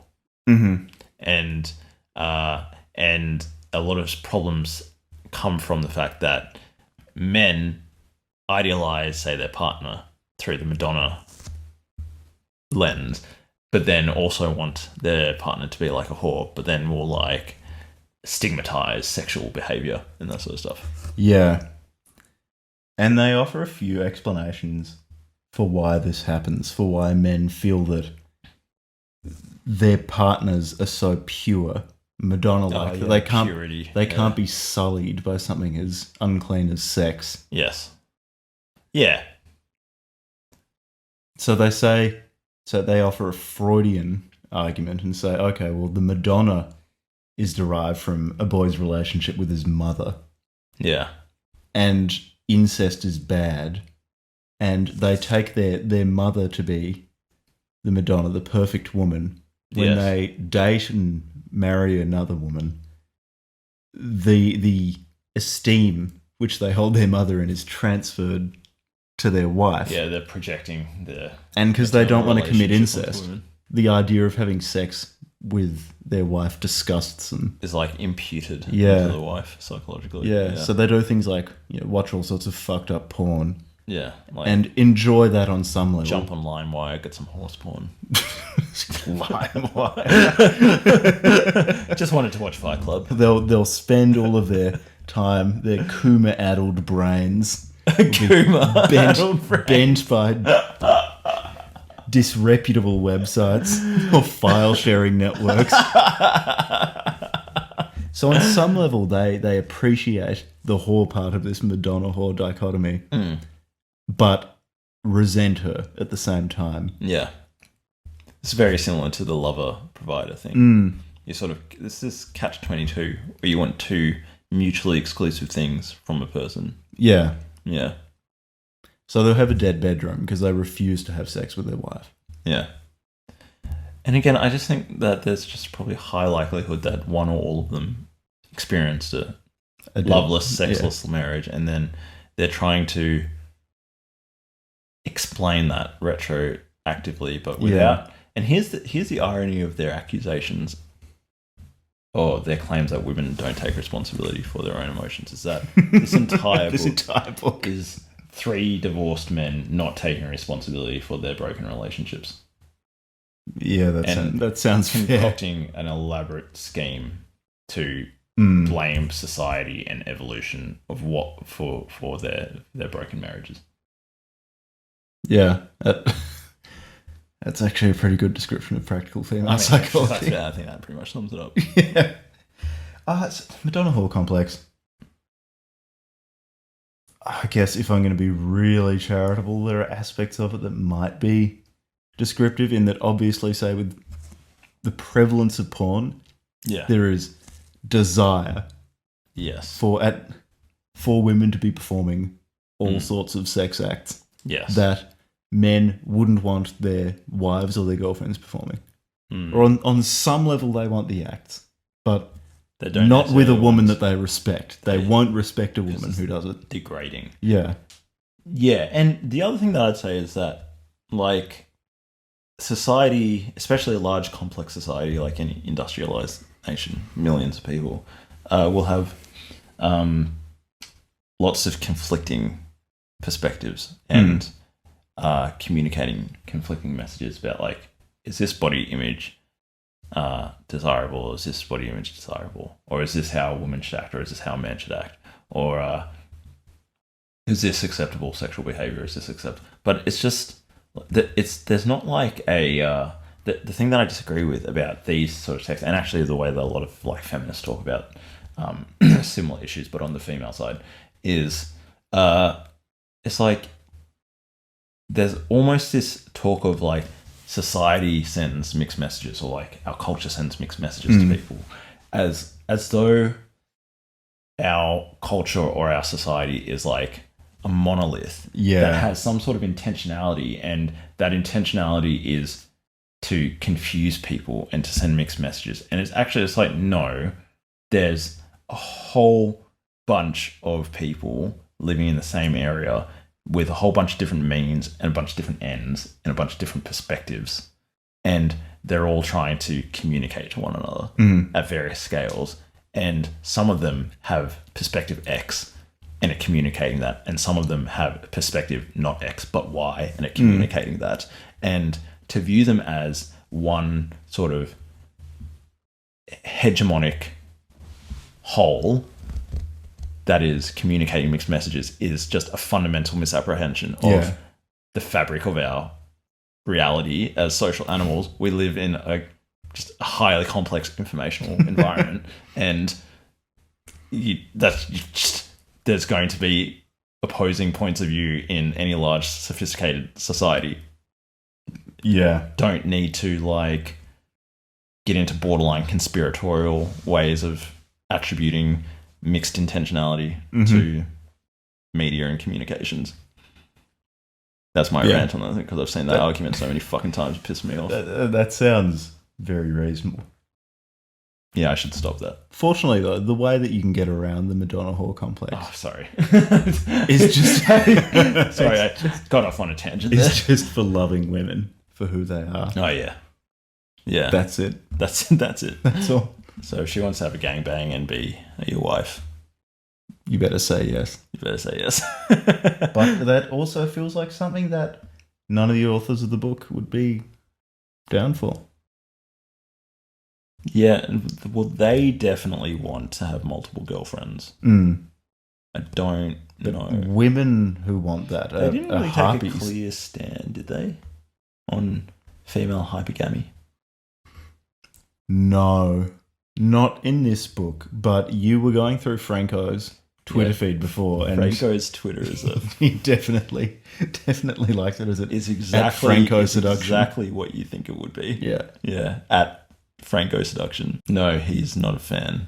I think of female hypergamy. Yeah, it is an interesting. I mean, they talk about how they're not making moral judgments, but a lot of it does feel. It feels very normative in that they'll talk about how women are biologically driven to just have a succession of male partners, and that's not good. Obviously, from a priori, not good. But at the same time, men are able to impregnate a large number of women and not bear children. That's only good and natural. Yeah. That Well, men men need to maintain multiple relationships. spread their seed. Yeah. Yeah. Yeah, exactly. Yeah. So the we're not making moral judgments thing just rings a bit hollow when they very clearly want to have sex with lots of women, but not have the women make them jealous by having sex with other men. Yeah. And then yeah. Yes, I agree.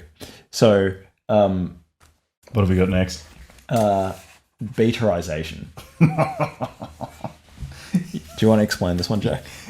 Yeah, so betarization is a 5-step process Yeah. by which the alpha male selected for his superior genes and dominating presence by a woman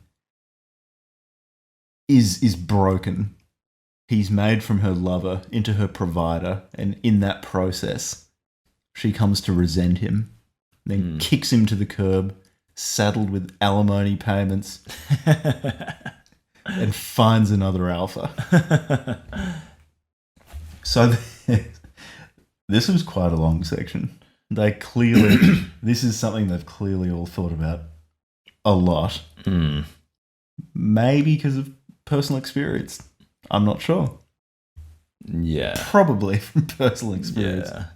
So the first part, and this is inevitable. Betarization takes place in all long-term relationships, even with the most steadfast studbull alphas. You're going to get betarization. It's just harm minimization. It's all you can do. It's all you can do. Women will always seek to own a male physically, own him mentally. And this process happens in stages which occur predictably with mathematical precision. They love that term. They use that term It's a so lot. fucking annoying. So, stage 1, testing the male. They offer quotes, little quotes, to describe each of these stages. So, testing the male, the quote is, "Let me be a little bitch to him." So, the woman just tests him for leadership qualities. Just basically shit testing him. Just constantly giving him a hard time and seeing how he responds. Yeah. Just constantly picking away at him and to see what he does. Biting at his heels. Yeah. Stage 2, seeking communication. The quote is, "Open up to me, please." So she's tested the man. She's ascertained that he's leadership material. He's breeding material. So now she's going to try to make him serve her exclusively. Get her claws in. And she's going to do this by confusing him using rich descriptive language. And this is like the synthesis of all the other stuff. He's gonna get him to open up to her. And in opening up to her, a man becomes effeminate and weak. Yes. And she's gonna dominate. He's gonna be in a pussy trance. He's gonna be confused, uprooted. He doesn't know which way up is. Then stage 3, putting him to work. The quote is, "Honey, please take out the trash and wash the cat. And please hurry. Wash the cat?" Cats do that themselves. That's what when they clean themselves. That's why they're always licking themselves. Yeah, I didn't notice that quote. Did they actually say that? Yeah, wash the That cat. just seems a little kind of off, doesn't it? I feel like I'm getting a blurred vision into one or more of these men's past lives. Their wife was like really anal about the cat being clean. Wasn't happy with the cat cleaning itself. This has been said to at least one of them. Anyway, so she's just going to start trying to control his behaviour and his material interests. Yeah. Going to start really controlling him, making a grab for power. Stage 4, female evolutionary selfishness. The quote, I'm never satisfied no matter what you do or how hard you try. I feel like that was a direct quote. I feel like their wives probably didn't say that to them, but they imputed from her tone. They heard her sub-communication and decided this is what she was saying to them. So, and this is... It's just difficult to see. When you're interpreting... Like, when you're going... No, sorry, I'll let you finish. No. Basically, this is just escalation. She will use any communication. So she's made the male open up and weaken himself. And now he's going to keep doing it because he's been made effeminate. Anytime he does this now, she's just going to shut him down, use that as ammo to hurt him. And then there's the end. Yes. The meltdown. Stage 5, female self-determination. The quote, I am full-grown, independent woman now. And that I'm not misquoting. I am full-grown. There is no article. It's not, I am a full-grown. I am full-grown, independent woman now. Independent woman, yeah. They're so independent they no longer have to abide by English grammatical conventions. I mean, independent of grammar. Yeah. They don't need you anymore. Yeah. They're over you. Next thing. They're probably seeing Chad on the side, or multiple Chads. 7 Chads. 7 Chads, who are probably somewhere along the betarization pipeline already. How many betarization pipelines do you reckon a single woman can run in parallel? Ooh. It's like a parallel computation. I assume that she can probably run like at least a few men. Like an experienced woman, you know, especially a materialista. I feel like a materialista, she's going to have a low overhead, low cognitive overhead, I reckon. I reckon that's the easiest one. Yeah. Like, at the end of the day, you just want, you know how men work, they just want to fuck. They like visual stimulation. Mm-hmm. So I'll fuck you if you give me a handbag. Run that a few times in parallel. Next minute, you got a nice house in that scales really South well. Melbourne. Scales very nicely. A nice apartment in South Melbourne. Or you got I reckon you probably got like a house in like Kew or something and a shag pad in South Melbourne. That would make more sense. One of your chads is paying for. Yeah. It's an elaborate female. That's only for the advanced women.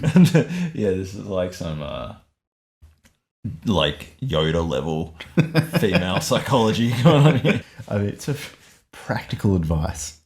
Because after each chapter, what is a man to do? What is a man to do in the face of such evil? Practical advice column. Basically, betarization it's a factor in every long-term relationship. You can't avoid it. Are they just saying this is just what happens? It's just what happens. Yeah, no wonder these guys. You can calculate it mathematically. Yeah, mathematical precision. Jesus fucking Christ, man. Just so there was, what was point number 2 in the thing? Seeking communication. Oh yeah, that's right. What we were saying before about these dudes just don't know how to just like talk to someone. Like they're actively demonizing just being emotionally open with their partner. They're saying that's a part of the betarization process. That is step 2 in you becoming a beta and her locking your balls in her handbag. Yeah.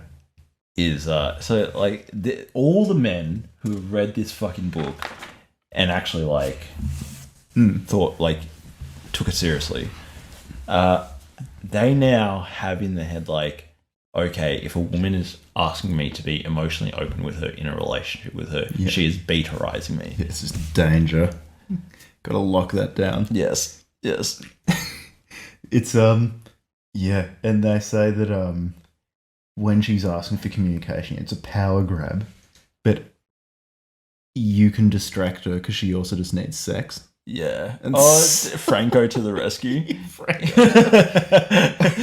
Franco just says some shit about being like James Bond or something. It was just a James Bond thing. Oh, that was really fucking weird. Yeah, because they've got Franco will just confuse women with complete non sequiturs that are often sexually loaded and will just say something completely unrelated to what the woman is currently engaged in, and then next minute Franco's having sex with her. Well, that's because he speaks womanese. So to the uninitiated, they might look like non sequiturs, but in fact, he's matching her emotions. It's a non sequitur if you're following male logic. Yeah, but if you're following female logic, it makes if you're perfect fluent sense. in womanese, because he had that thing where a woman was talking about she was late for a date or something. No, the pizza shit. Yeah, and he just started talking about what it would be like to go to war.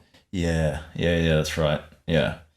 And she loved it. And she loved it. Yeah. Yeah, he controlled the frame, got her into an emotional state where she was like thinking about, oh yeah, the danger of going to war, and oh no, I don't want to lose him, and now I'm horny, and forget about dinner. Because all three of the authors can induce emotional states in women at will. Yeah, especially sexual arousal. Yeah.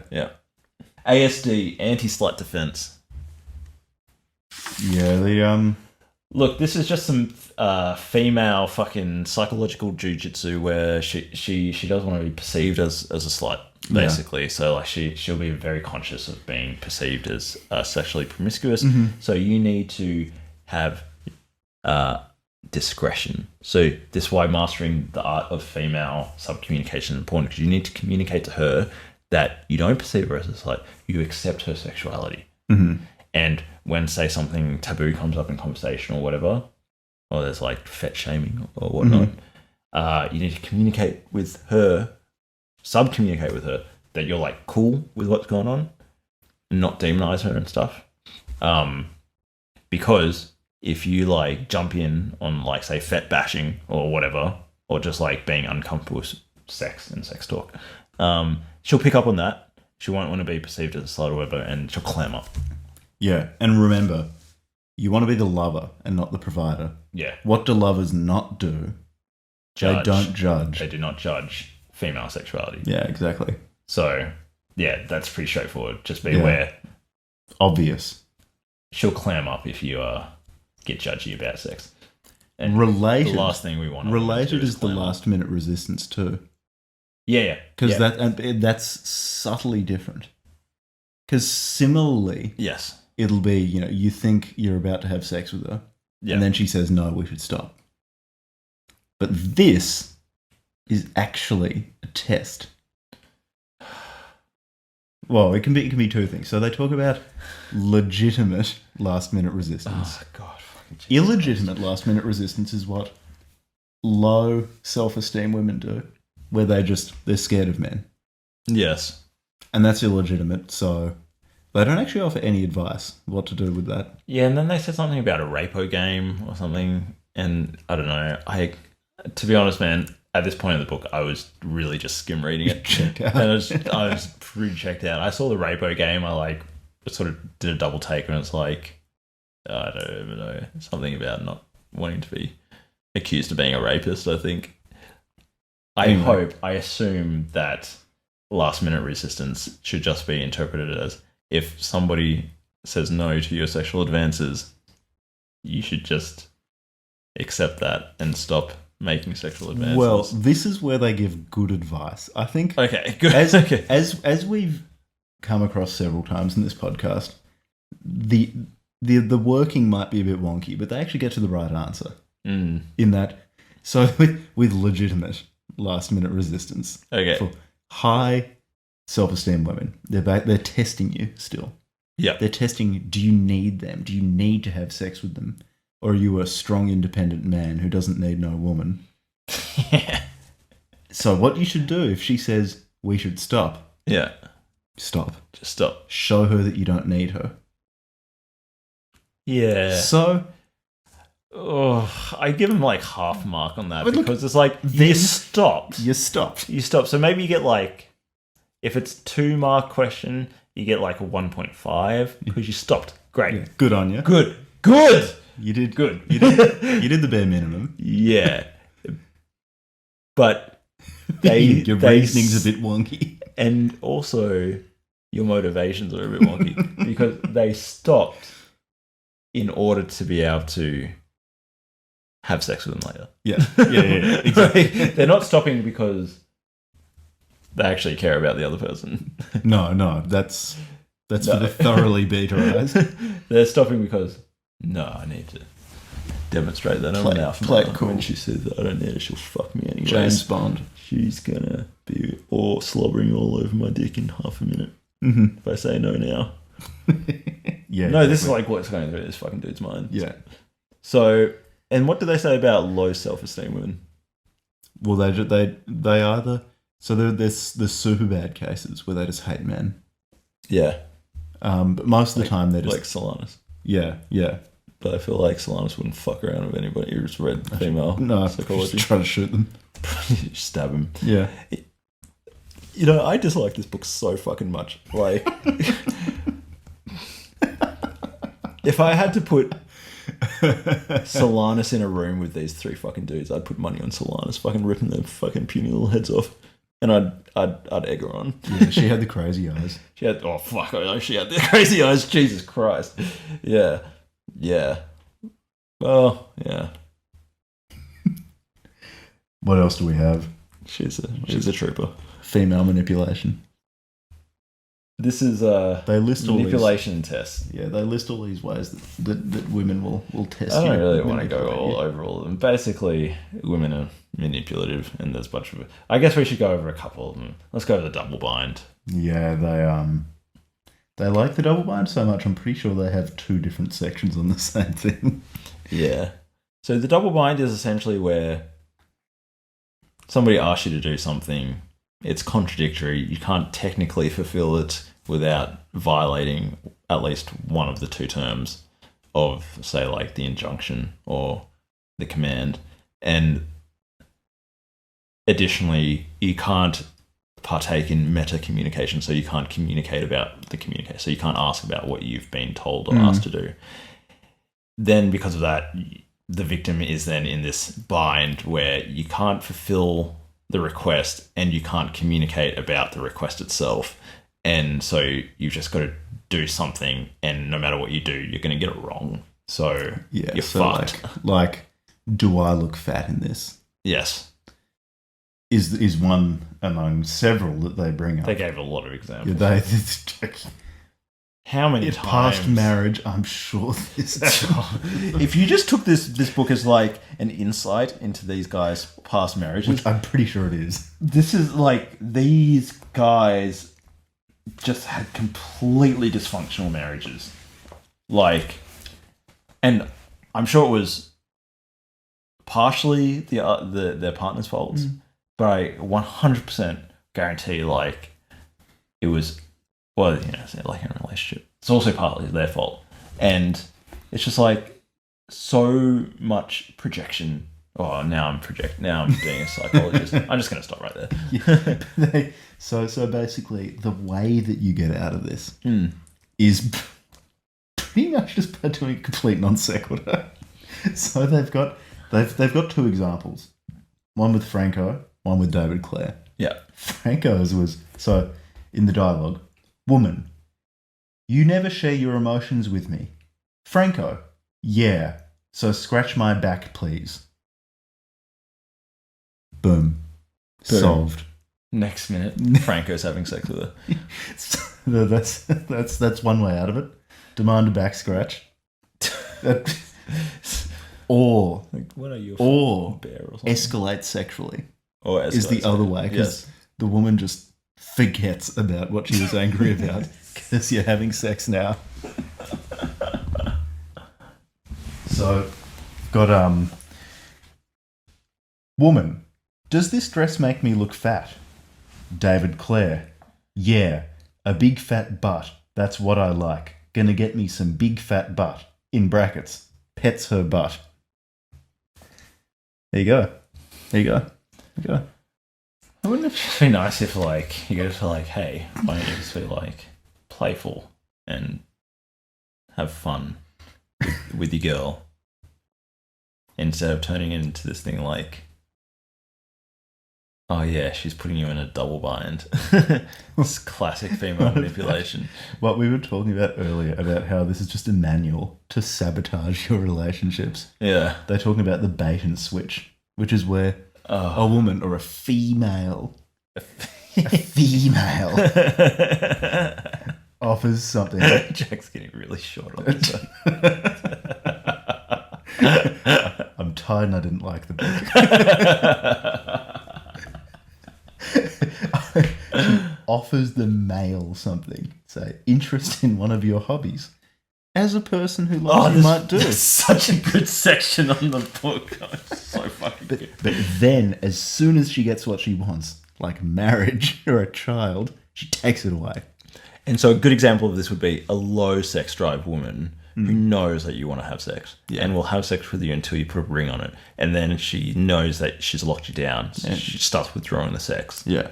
And so really she's done the bait and switch. She's like, I know you like sex and I need you to pay for my child support. So I'll give it to you until we're married. Yeah. Then we're done.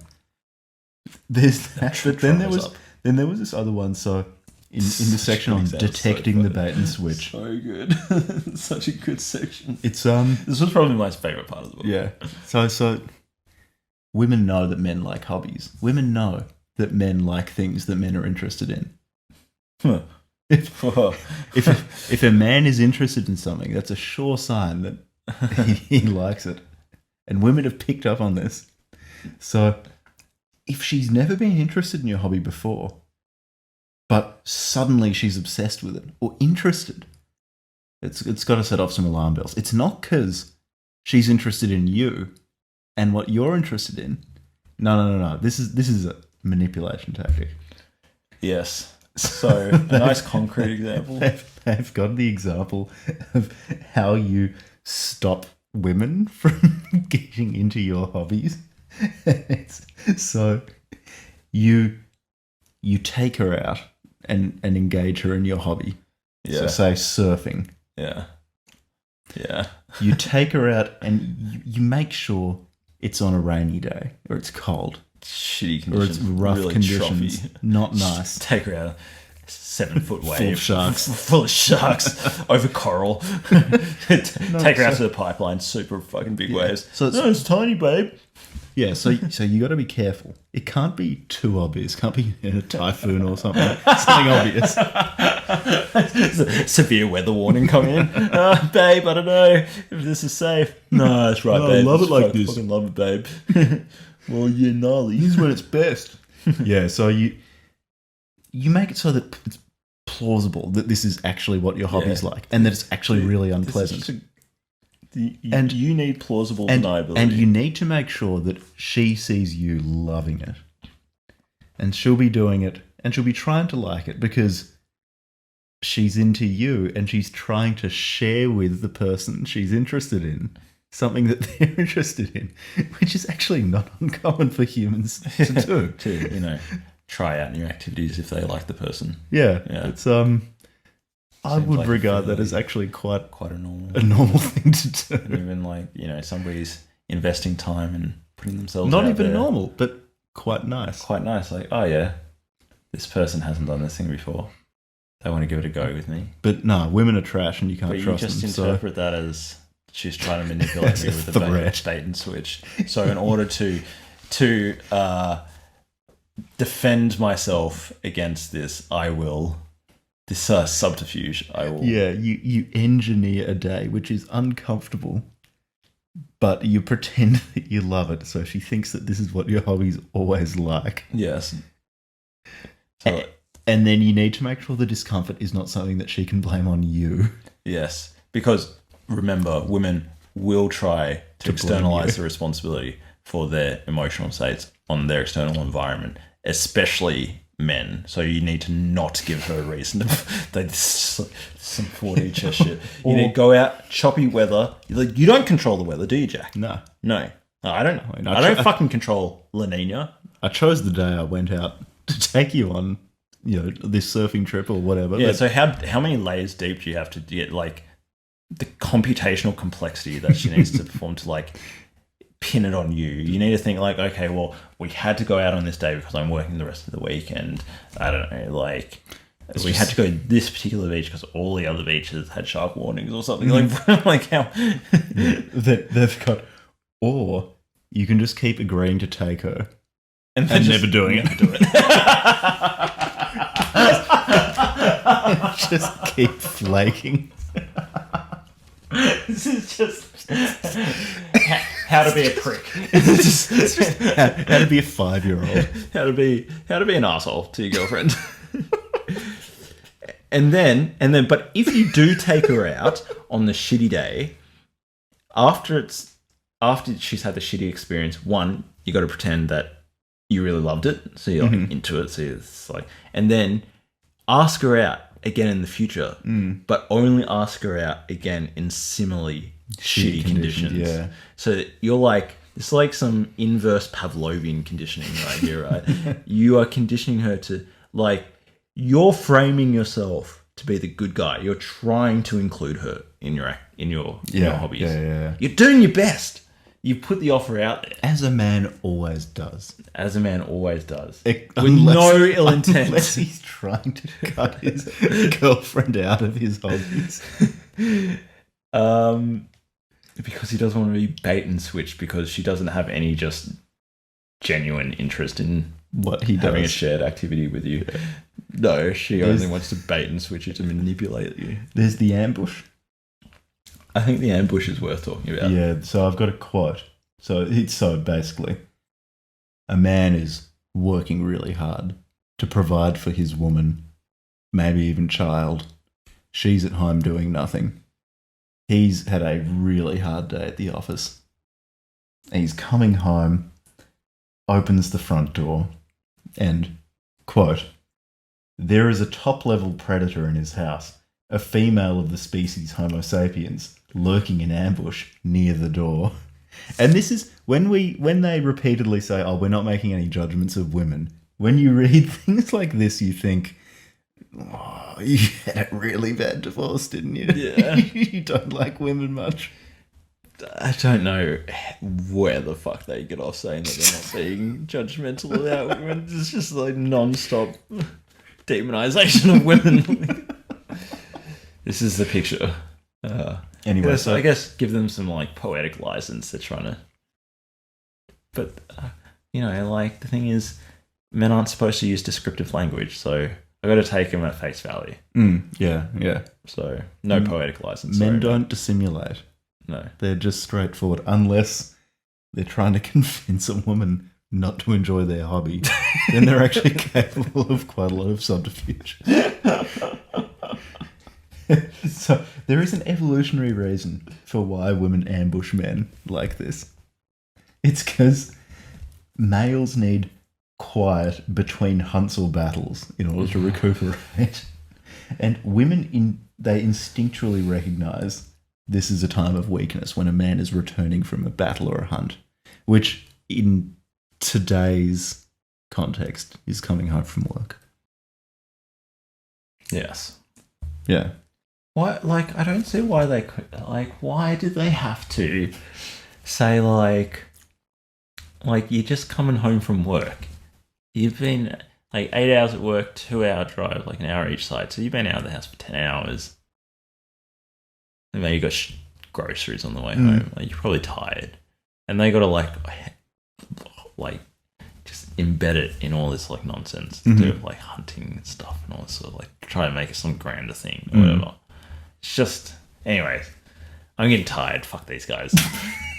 Fucking hell.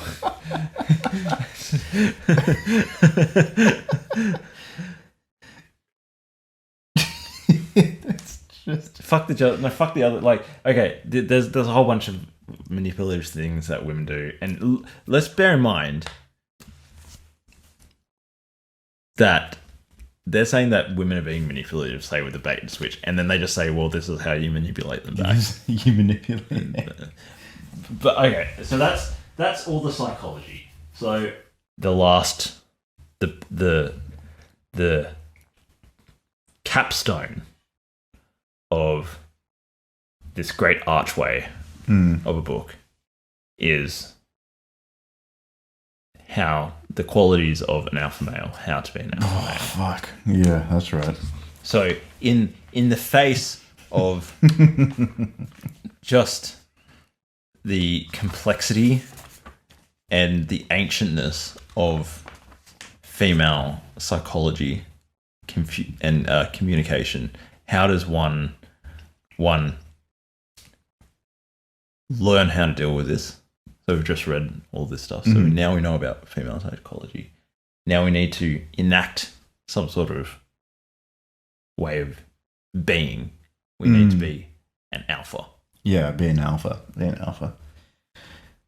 They list alpha attributes. So they say looks, probably overrated.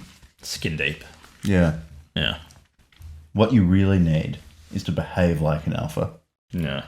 You need to be impudent. You need to be sexually confident. You need a high quality voice. A high quality voice, fellas. Super important. Fucking hell. You need to be a leader of men. And a protector of women. You need to have a mission and honour. And you need to be decisive. You need to also prove to a woman that she can't divert you from your mission or from your honour. And if she herself is an honourable woman, she'll love you for it. Would you say that she would throw her body upon your funeral pyre? She better. Undergo if she wants to ontological transformation. If she wants to be ontologically transformed and escape the second death, then she better. She better follow me in the ascetic path of the lover. I feel like I read Evelyn for too long. It's just imprinted itself on my brain. Oh, Julius. How good was the second episode of Julius Evelyn? Yeah, we need to re-record. One day. For anyone listening who's interested in the second part of Revolt Against the Modern World, we fucked up the recording of the... Well, by we, Jack means Levi fucked it up. So, as in, we have literally half the recording, not as in like half the timestamp. we have Jack talking, so we could upload just Jack talking for an hour and a half about Evelyn.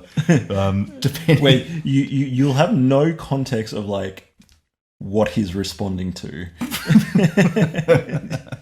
which would be a very kind of like surreal. It would be a surreal experience. We could call it like Julius Evelyn episode 1.5. So we'll re-record this at some point.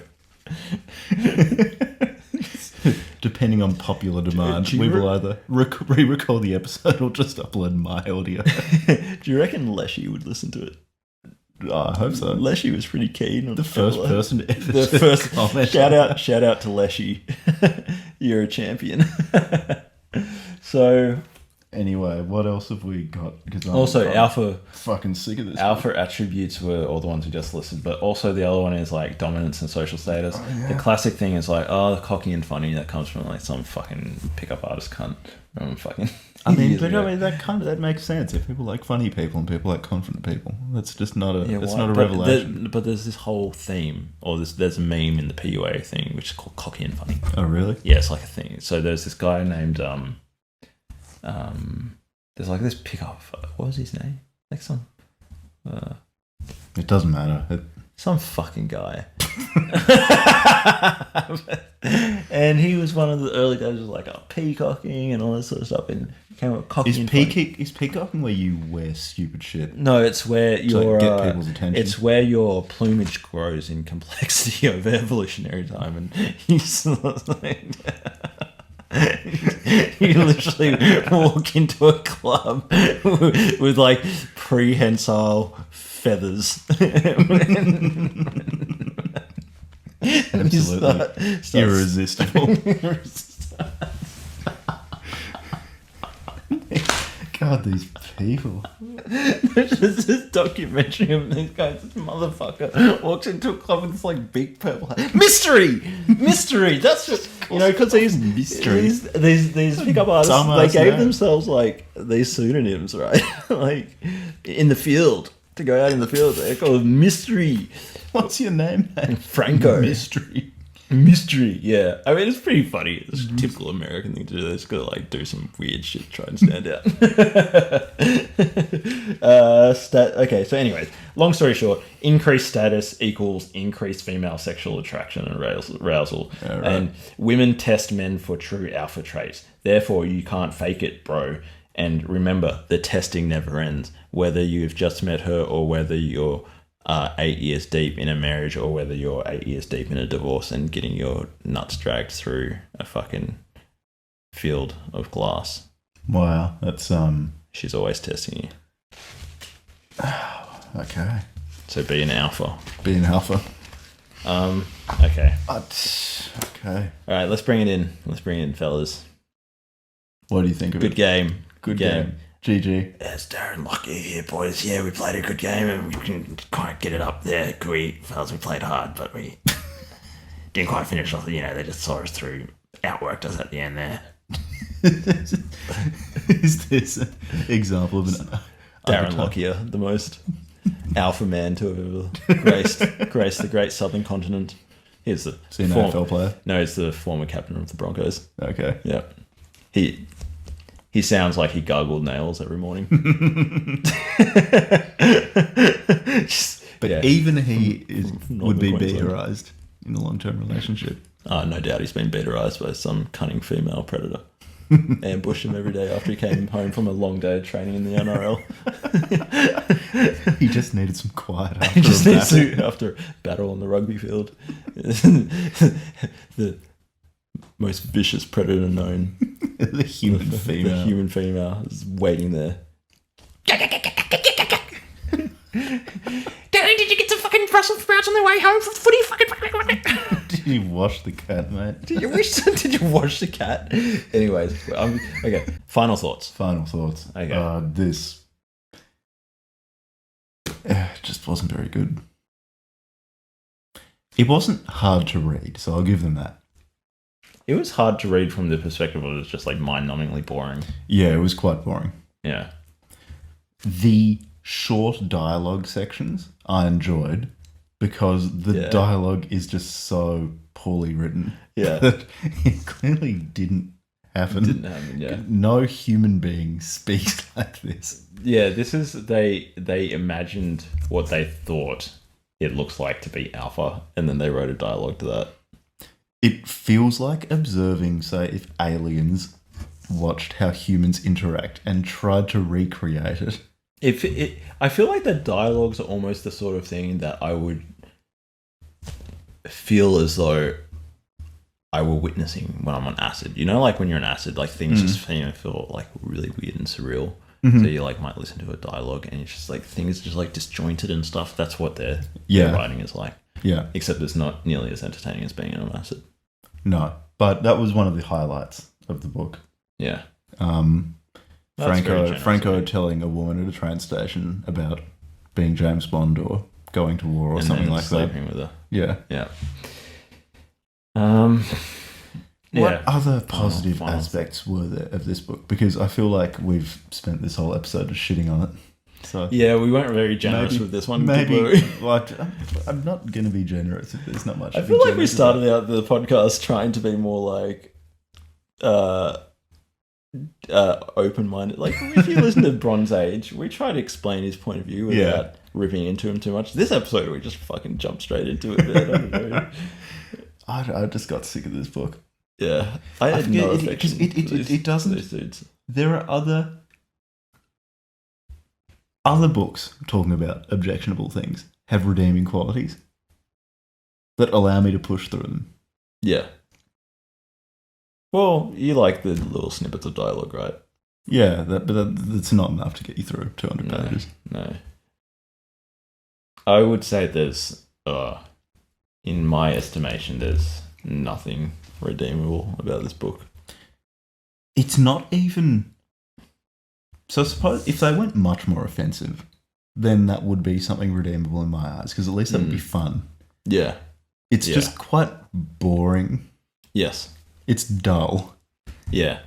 So Vague Smile was just full of the most vile shit, but it was really so vile that has a quality of its own. So if we do like another Red Pill PUA vibe or MGTOW like book, we really need to find one that's much more extreme, really revolting. Like maybe we should read Elliot Rodger's manifesto or something. Right, he wrote a manifesto, yeah. Yeah. Hey, what about the Columbine kids? They wrote a manifesto. Did they? Yeah. Yeah. Yeah.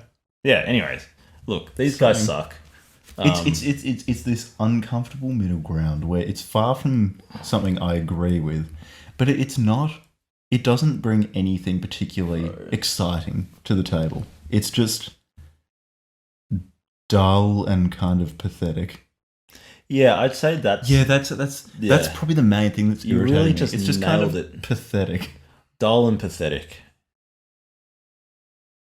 Yeah. That's these three men in a nutshell. And to think that it took 3 grown men to write this book.